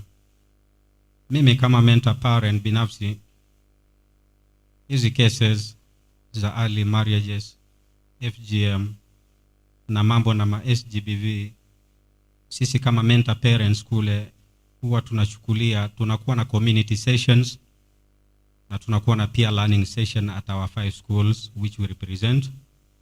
As I mentioned earlier, Kacheliba Muslim Primary, Orolo SGB, Asilong, Kacheliba Mixed Primary and Kacheliba Muslim Primary, all of those 5 schools. We have peer learning session there. And at the community level, we also have community forums. Because hapo nashukuru kwa community sessions pertaining FGM. Nashukuru wahusika wote, partners wote, World Vision, IREP, Pendo, DSW, na washukuru sana. Kwani kwa pamoja tutaweza. Nachukua fursa hii pia kushukuru ile shirika ambaye nafanya nao kazi, DSW. Sisi tumetrainiwa mara kwa mara kusudi tuweze kuwasaidia watoto wetu wadogo wajue kuhusu their potential, dreams zao, lengo lao. Kwanza mwanafunzi lazima ajue lengo lake akiwa shuleni, au lengo lake yeye kama mtoto msichana ni nini. Nashukuru sana. Mwanzo sitatoka kwenye swali. Mambo ya FGM tunajaribu kufundisha community, tuna target men. Katika community forums we target men, not women. We target men because katika community wale wapokotu wetu wa risafa ambao wajaenda shule, wao ndo wako na kasumba hii tabia ya kusema siwezi muoa mwanamke ambaye hajatahiri. Sasa shirika letu sisi hasa tukifundisha katika community forums, we target men kwa sababu hao wanaume ndio wenye kasumba, wale real warriors. Mtu anakuambia I cannot marry ule hajatahiri. Sasa sisi katika mafundisho yetu katika forums za community, we target men. Tunawatarget tukiwafundisha, tukiwaambia jamani, Mungu alipomuumba mwanamke alimuumba na sehemu yake. Ikitolewa anadhulumiwa, hiyo inakuwa katika SGBV. Tunawafundisha parental, wale wazazi wetu, tunawaguide na kuwa counsel wale watu wakubwa. Sisi nafikiri ili shirika zote kama Pendo, IREP, World Vision, tujaribu pia kufocus on men. Tusiwalalie sana wanawake kwa sababu wanawake ni watu viumbe dhaifu ambaye Mungu aliwaumba, kisha wanatutegemea sisi wanaume. Sasa sisi wanaume tukiwa dhulumu, sisi tutapata dhambi kubwa mbele ya Mungu. Sasa nafikiri kimeeleweka kidogo kwa upande FGM. We target men. Men tuwahitajika.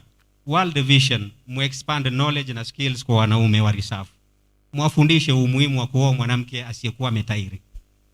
Mwafundishe.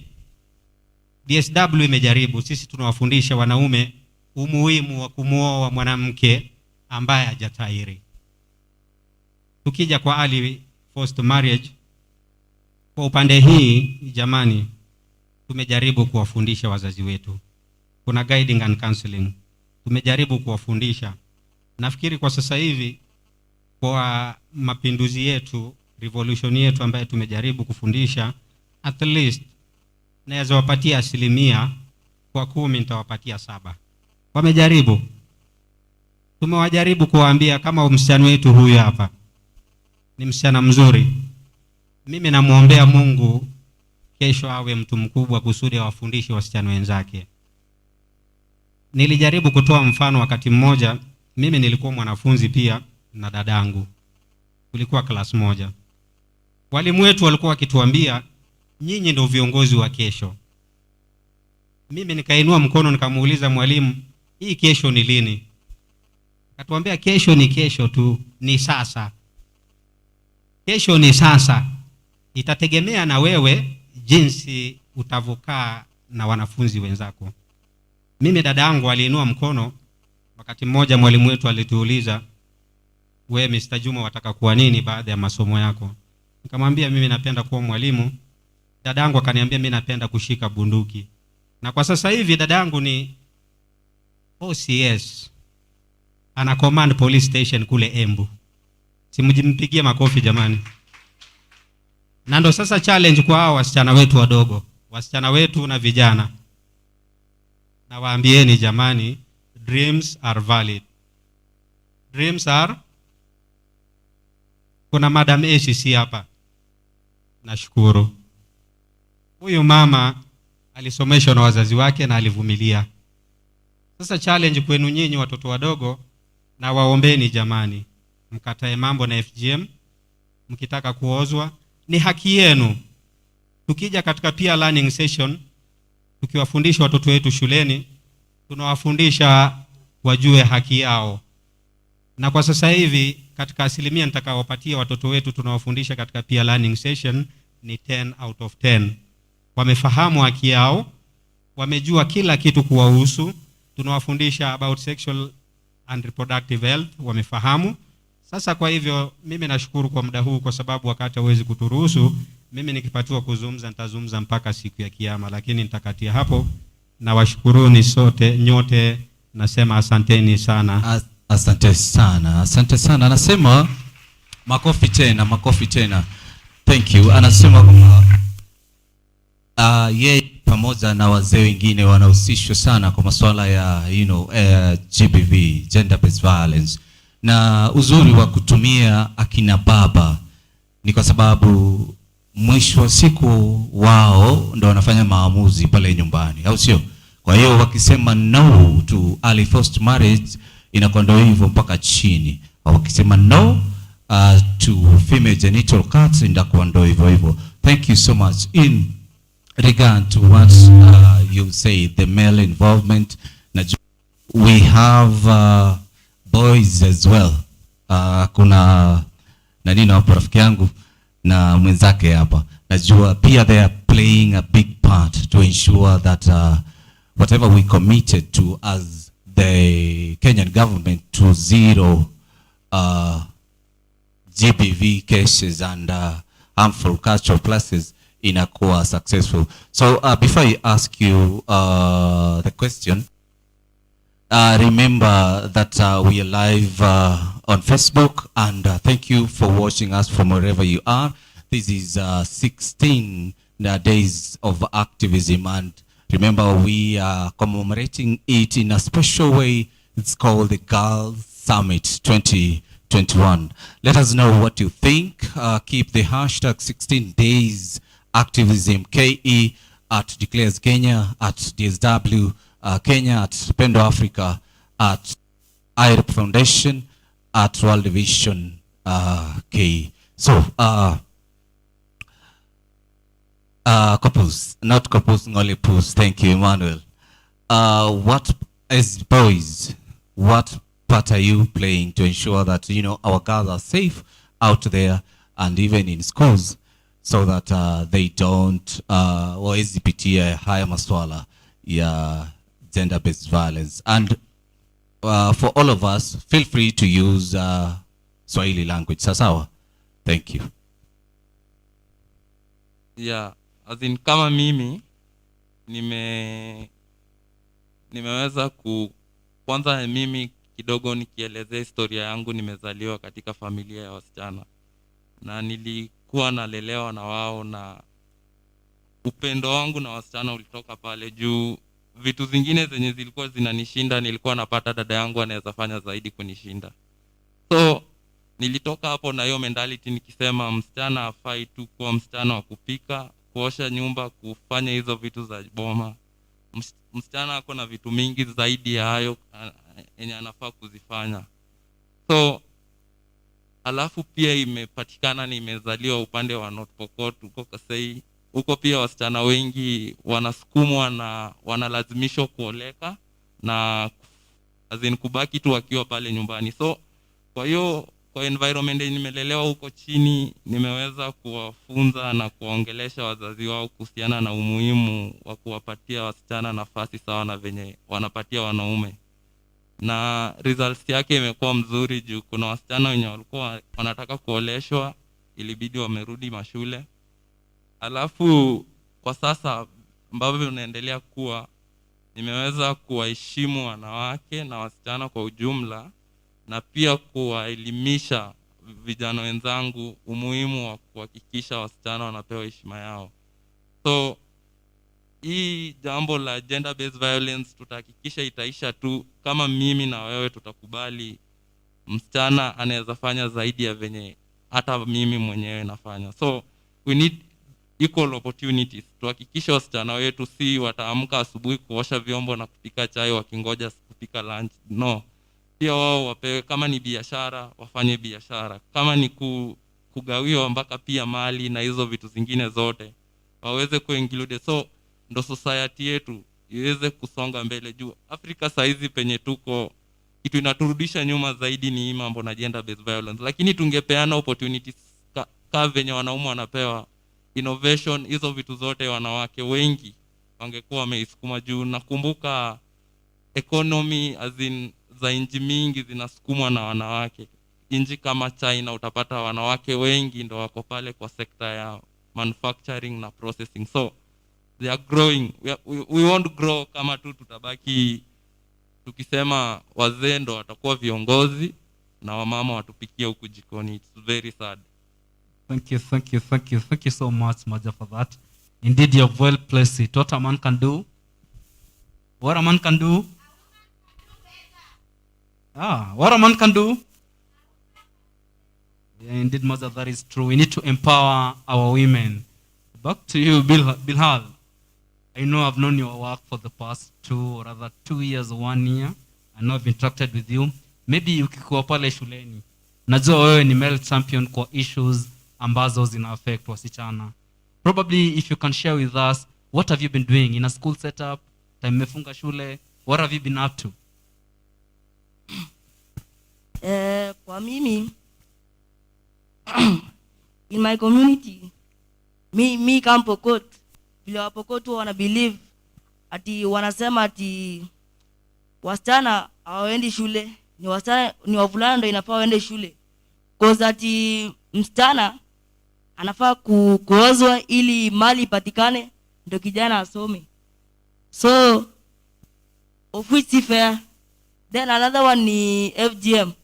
FGM pia ni ngine, cause unapata uko Pokot msichana akishakeketwa, which means ako tayari kuolewa, na akishaolewa hata kama ni mdogo, say for example 13 years, anapelekwa kwake akiwa hivyo, na most of them wanaolewa na watu wamezeeka, na wakienda huko au wazee wamezeeka wanawatesa, wanaenda maji, hata akipata mimba yeye anafua, anaosha vyombo, anafanya kila kitu ya nyumbani. Ofisi mzuri. Thank you. Yeah, thank you so much. You have really raised some good points, and I know from your work, I know you're a great supporter of our women. I know I've attended a session with you, and I know what you're capable of. Keep on doing the great work. As you proceed, Najua, I'll give you a chance to speak on the same next. Probably, Masika, do you have a question rather to the panelists? I want to go back to the teacher, Madam Viola, before I come back to Mr. Juma, then we wind up with the students. Do you have a question for either Mr. Juma or Madam Viola? Yes, of course I have a question. But before that, thank you so much for those who are following us on Facebook. Sampling a few of your comments. Kaisam, the Sama, young people speaking the truth. Thank you. Maki Roboto, mbona tuwaruhusu Mangolosumu kutuharibia wasichana wetu kisa mali. It's my prayer that our girls will soon attain their potential and be person of substance in our community. That is from Leah Chepaleting. Tuko ndani sana. Okay, Makroboto, yeah, thank you. Let us end GBV, that is Regina Mwalimu. Brenda Sanaipei is saying, let us do our best to end GBV. Then Sheila Kisorio is saying, educating the girl child is educating the community. Girls need to be supported and given the right information. Great job on this. Thank you so much. Keep sending your comments. I'll be sampling, or rather we will be sampling a few of your comments in the course of this panel. Remember to keep the hashtag 16 days activism KE, and of course at Declares Kenya, at DSW Kenya. Thank you. So I know you're a teacher. Yeah, thank you. I know we need some, to be specific, or rather some frameworks and guidelines to, ensure that, that to be put in place so that, our girls in school can be safe. Now, my question is, because the next panel is going to have a lot of big people, what do you think the government can do to ensure that we reach to zero GBV cases in West Pokot County? Thank you.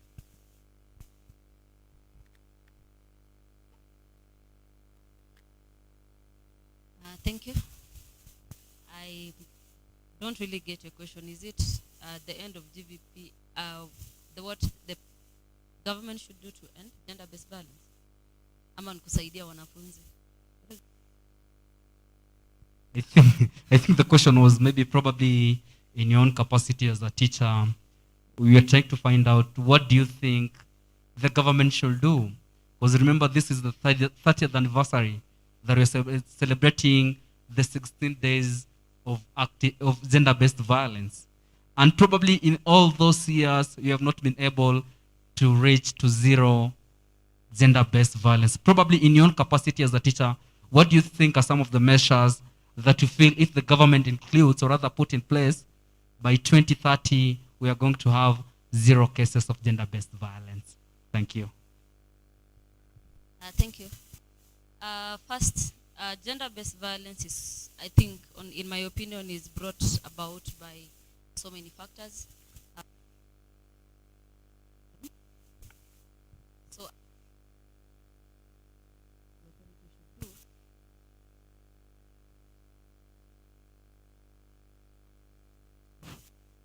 should enable women to be financially free.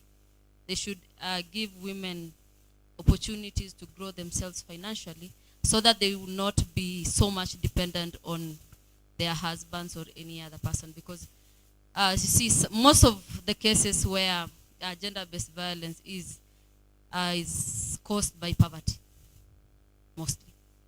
And again, another issue is on teenage pregnancies and early marriages. If we are going to sit down and watch our children get married at tender ages, when they're still young, when hawawezi jitetea, so wanafika kwa maboma zao penye wameoleka, they are being abused and they do not have the voices to speak because they're young, they don't know the procedures too.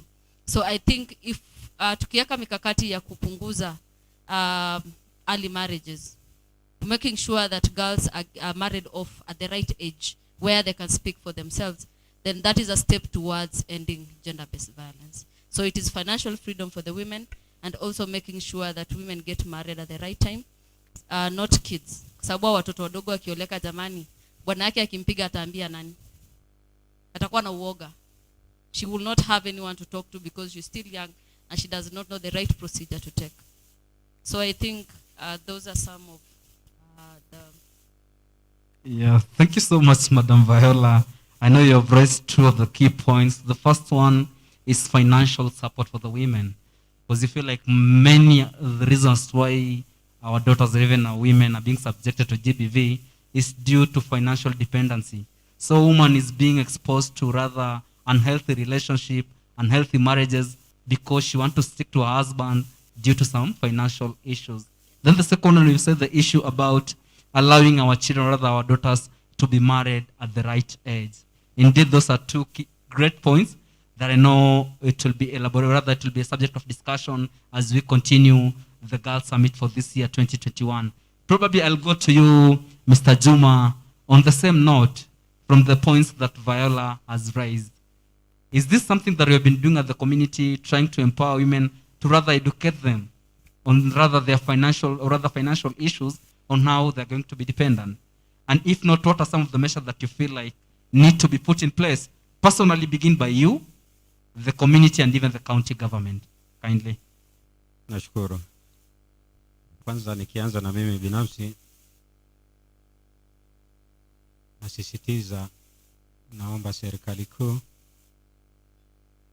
the all partners, county government, wajaribu kutenga funds kusaidia watu kulingana na background za kifamilia, kwa sababu at the community level mambo ya umaskini ndio inawarudisha watu nyuma. Mambo ya umaskini ndio inachangia watoto kutairiwa. Mambo ya umaskini ndio inasababisha watoto wetu wanaolewa katika umri mdogo. Kwa hivyo nasisitiza na naomba serikali kuu na ile ya county government na washirika wote kama kina DSW, IREP, Tendo, World Vision, tuweze kushirikiana kwa pamoja, kwa sababu tukija kusema jambo na SBBV tunachukulia ni mambo, ni maneno ya makaratasi. La, SGBV, FGM, early forced marriages ni jambo ambaye kwamba kila mmoja aweze kuchukulia kwa ukubwa, tukianza na serikali, kisha tukija katika community level. Community level kwanza waje wajue ya kwamba mambo na SGBV ni jambo ambalo kwamba watu waweze kuipinga.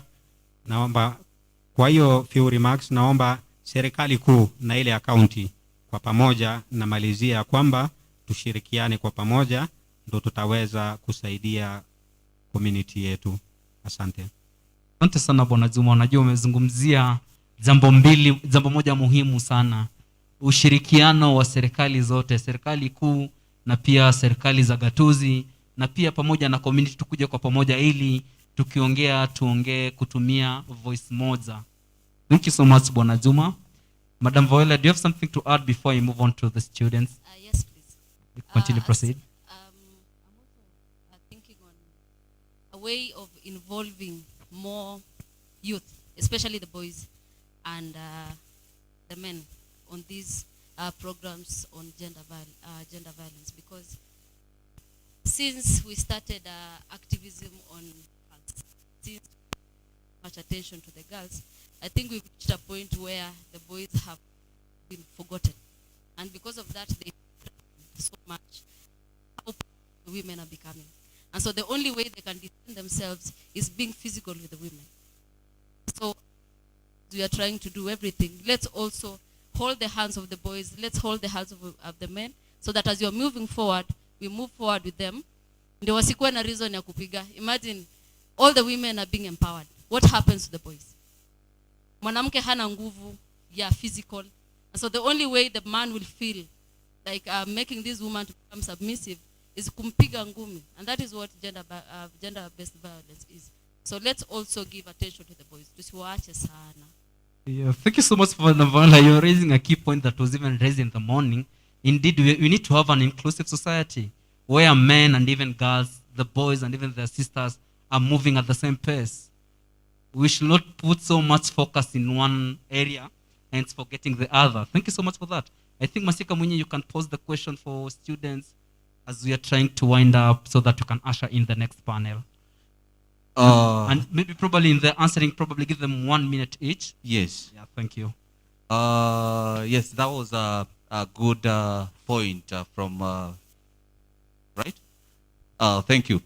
That yes, we should tag boys along hata kwa hizi activism yetu, tukienda kufanya ama kwenye mchakato wa kuhakikisha mambo ya FGM inaisha, we tag boys along because pia anasema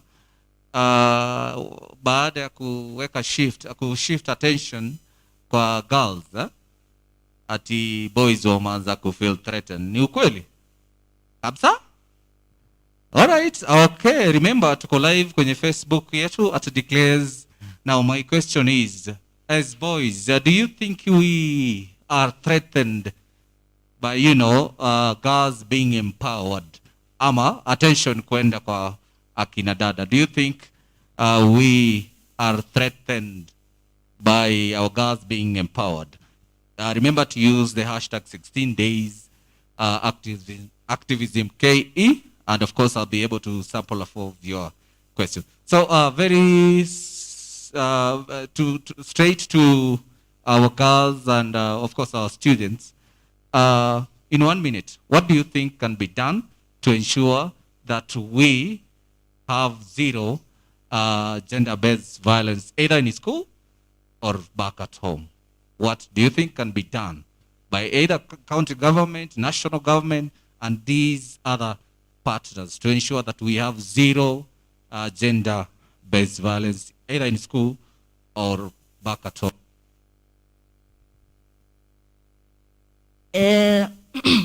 Ambaye naona ni inafaa tuungane cause boys na wasichana pia, cause wasichana hawataweza peke yao. Tuungane do at least tukomesha hii SGBV. Then government should establish a community watch to report such cases, so that yani government ipeane education campaigners to the community pia wakuwe aware so na hizo madhara ya hizo SGBV, so wakijua at least itakoma. Thank you.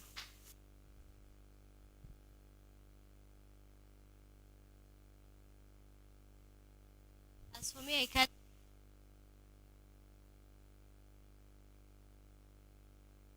county government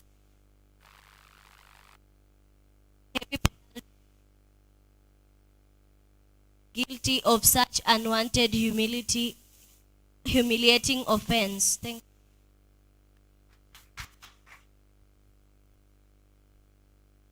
Another GBV cases is drug abuse. Mostly in Tanga people use bang. I'm actually asking my question. Where is bang coming from in West Pokot? The people who are selling bang should be arrested and given strict measures for selling illegal drugs.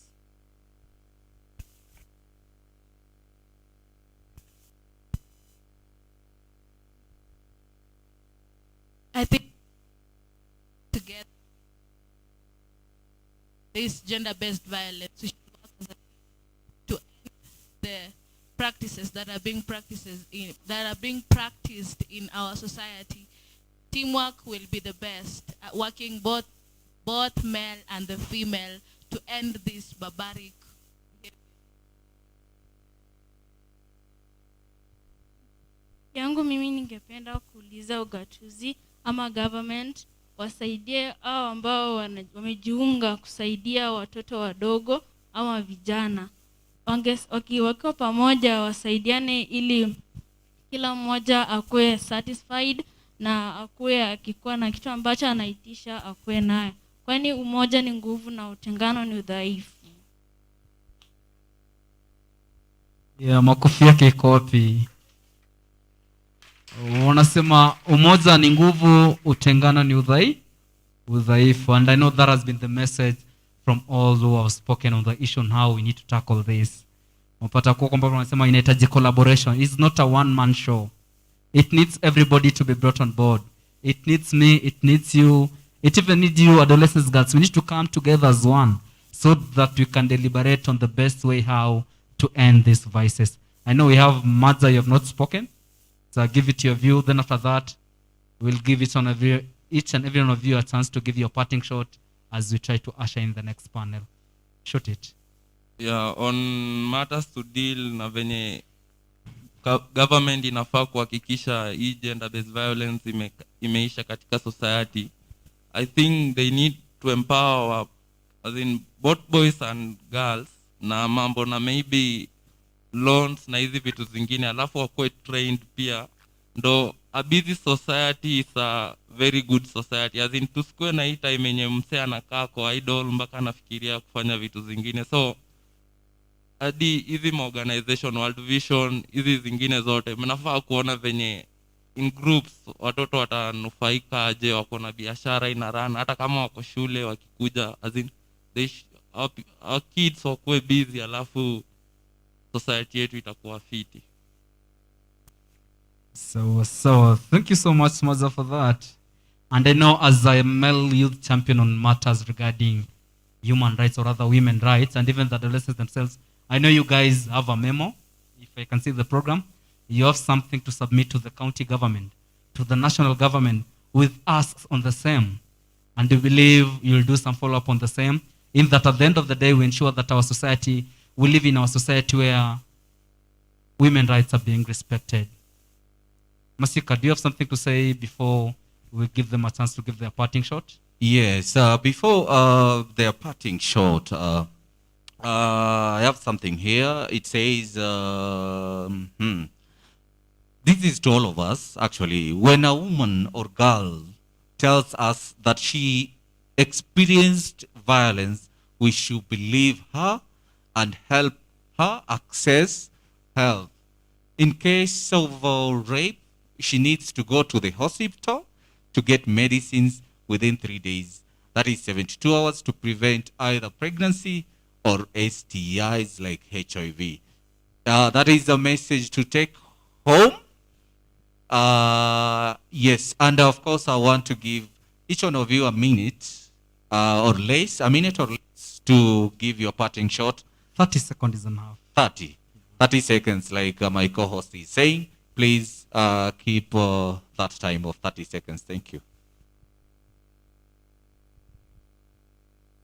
I would like to pass my regards to the summit and to say thank you so much for bringing awareness on gender-based violence.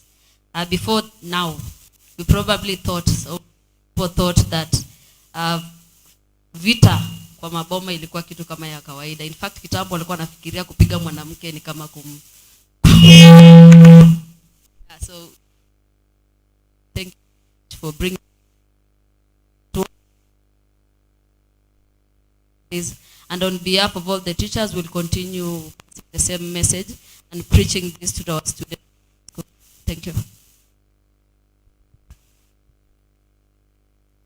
As in, on my side, what I'll just say ni women's rights are human rights and every woman should be respected. Ikuwe ni wa kutoka wapi ama wa tabaka gani, kila mwanamke anafaa kuheshimiwa na kupewa opportunity sawa na binadamu yoyote yule. Thank you. Yangu inaenda kwa my fellow students. Nawaambia sikukaa leo tumefika hapa wengine wamejua ubaya GBV. So tukienda huko manyumbani, at least upeleke kitu. Uelimishe mzazi yako, labda mzazi yako hajasoma, umuelimishe. Marafiki yako pia waelimishe kuhusu hii ubaya GBV. Then ukielimisha best yako ataelimisha best yake hivyo mpaka ita cover the whole community. So fanya hivyo. Thank you. Thank you. Organizations, the Africa, to thank you for everything and them that there's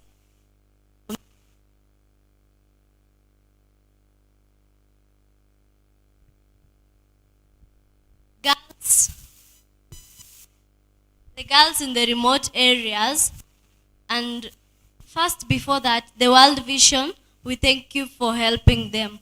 You've given them the things that they need. You've shown them the support. All the organizations, we thank you so much for that. Thank you, DSW, for coming to our school to help us, because most people, even boys, did not even want to hear the word ministration. Thank you.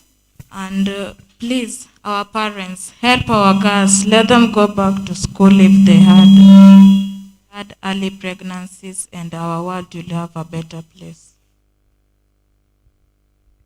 Nashukuru.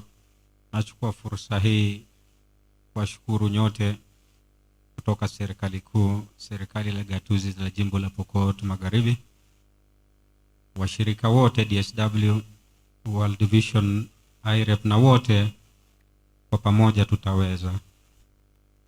Ombi langu inakwenda kwa wanafunzi.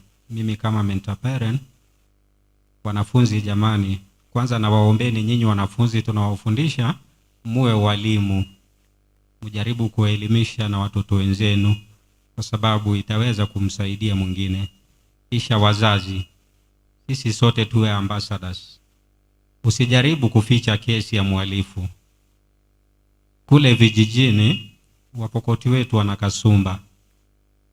Kuna ile tabia, kuna ile maneno ya Kipokoti nasema, mwongo mombo chinya, nani atasema mtoto wa mtu?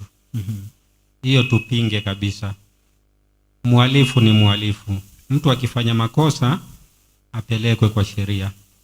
Nashukuru kwa upande wetu DSW tumejaribu kuwasaidia wanafunzi wale wamepata shida.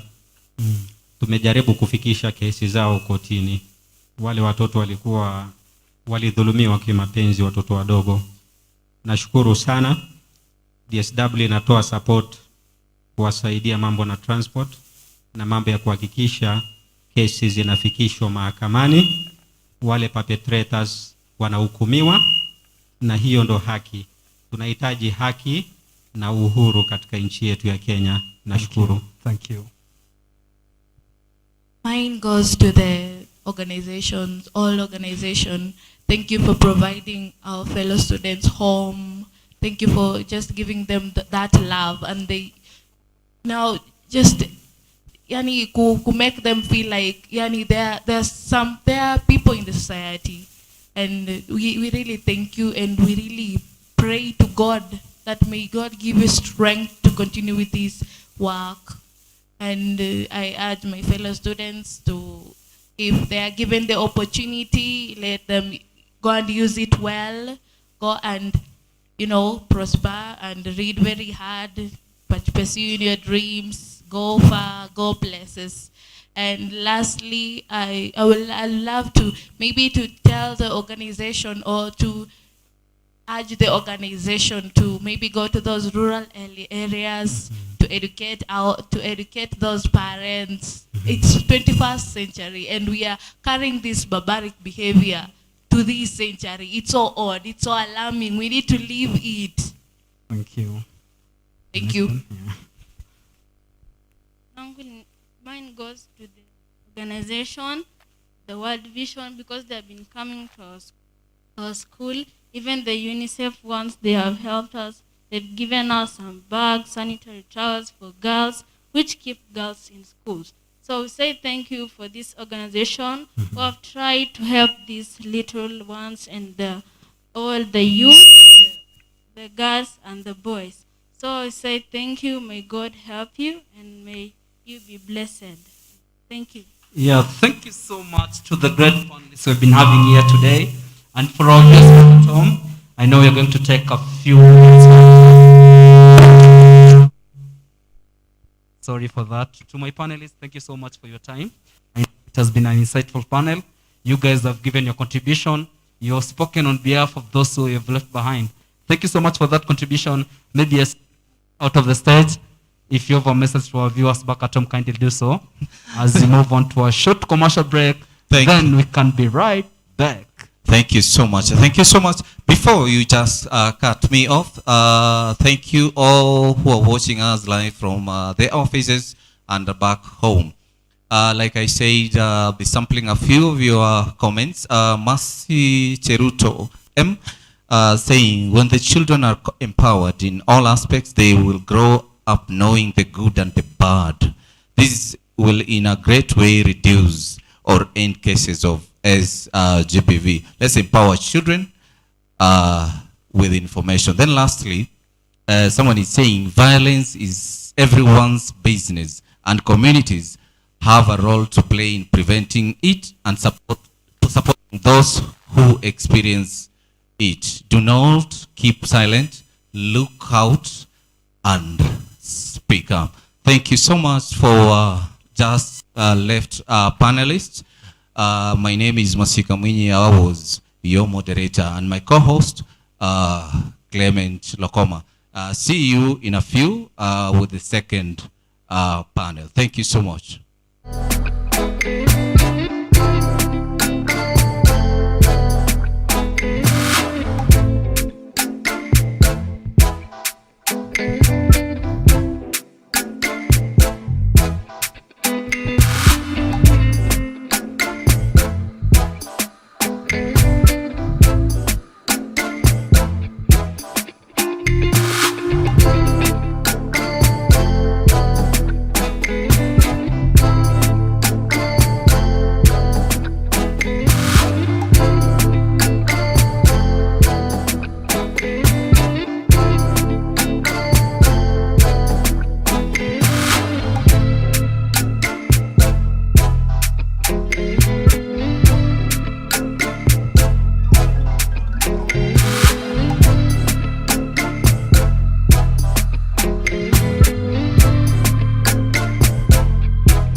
Declares Kenya is implementing the SAR project, which is a 2-year project funded by this W Kenya under the Silale Fund. Scaling up adolescent health through advocacy project is a policy advocacy intervention that works towards ensuring that adolescents from West Pokot County get access to the high quality, effective and efficient sexual and reproductive health information and services. The rights of the adolescents in terms of accessing reproductive health services and information are actually acquired, which will eventually ensure that we bring to end some of the issues that affect adolescents in terms of their reproductive health and rights.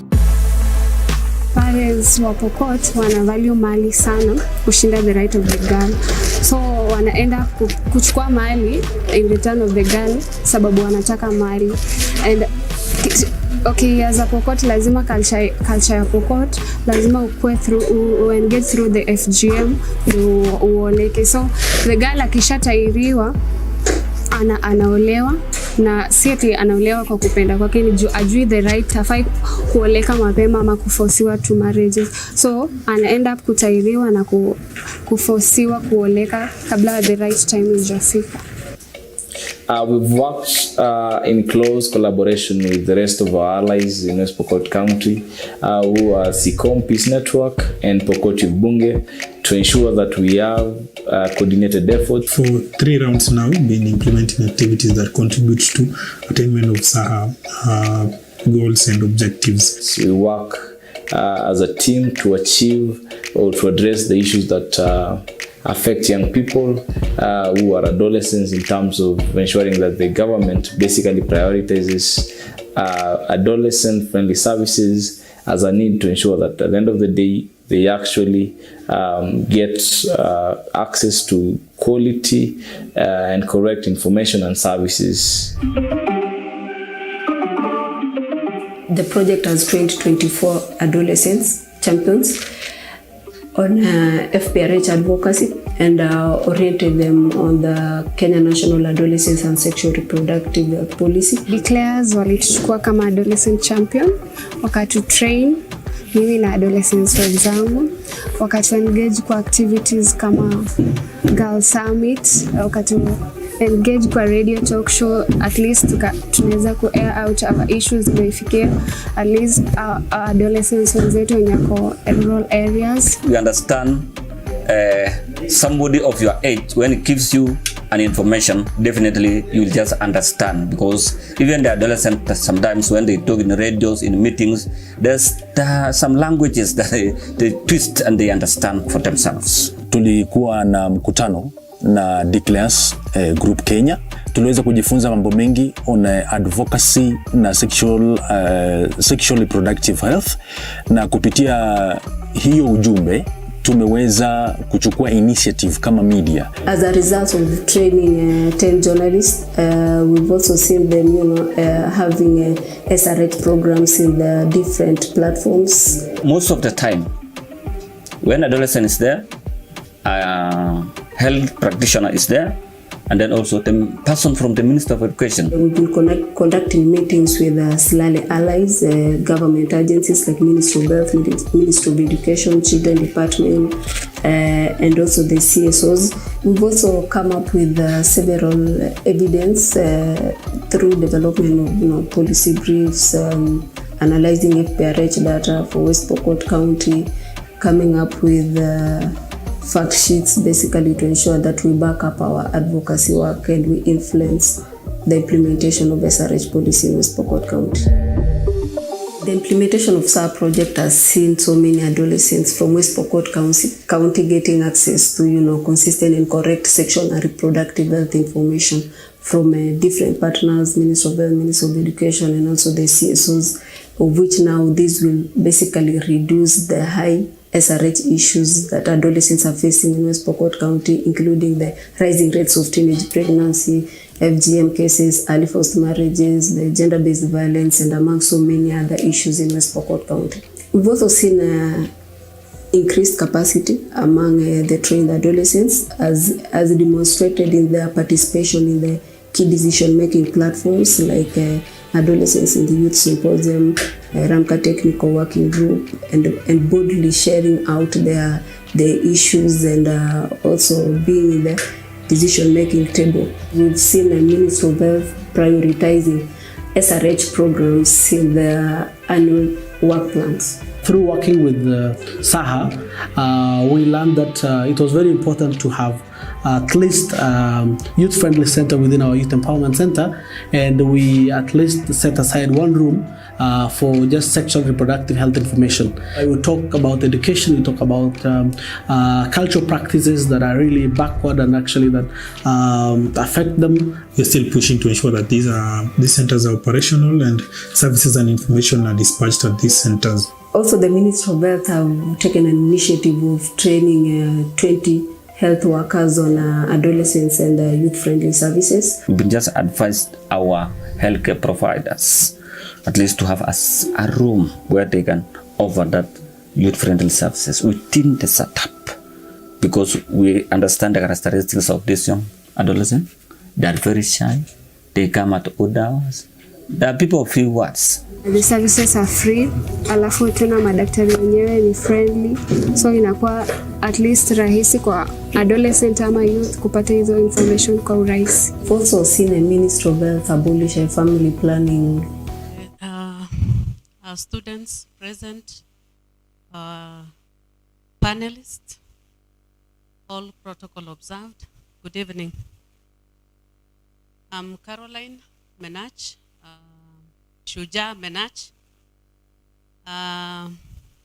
the CPN chairperson West Pokot and senior principal St. Elizabeth Girls.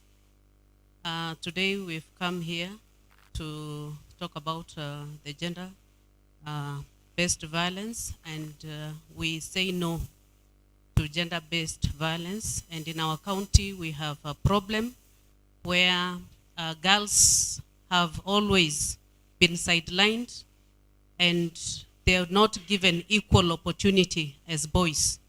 And with these 16 days of GBV activism, we applaud all the stakeholders, the CBOs that are working to ensure that we have gender equality in our county.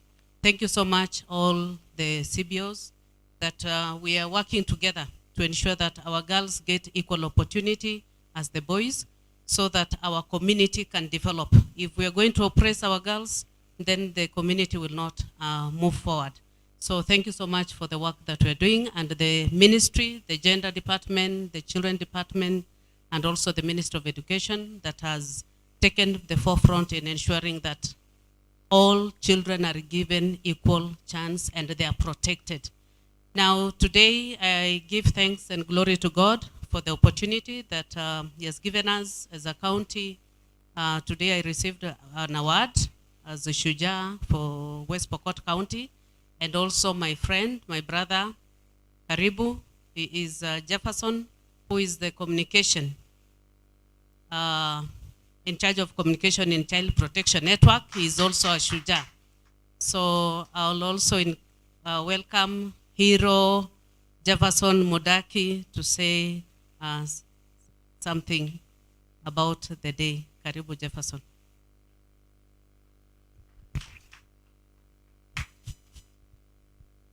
Haya. Vijana hoye. Vijana hoye. Vijana hoye.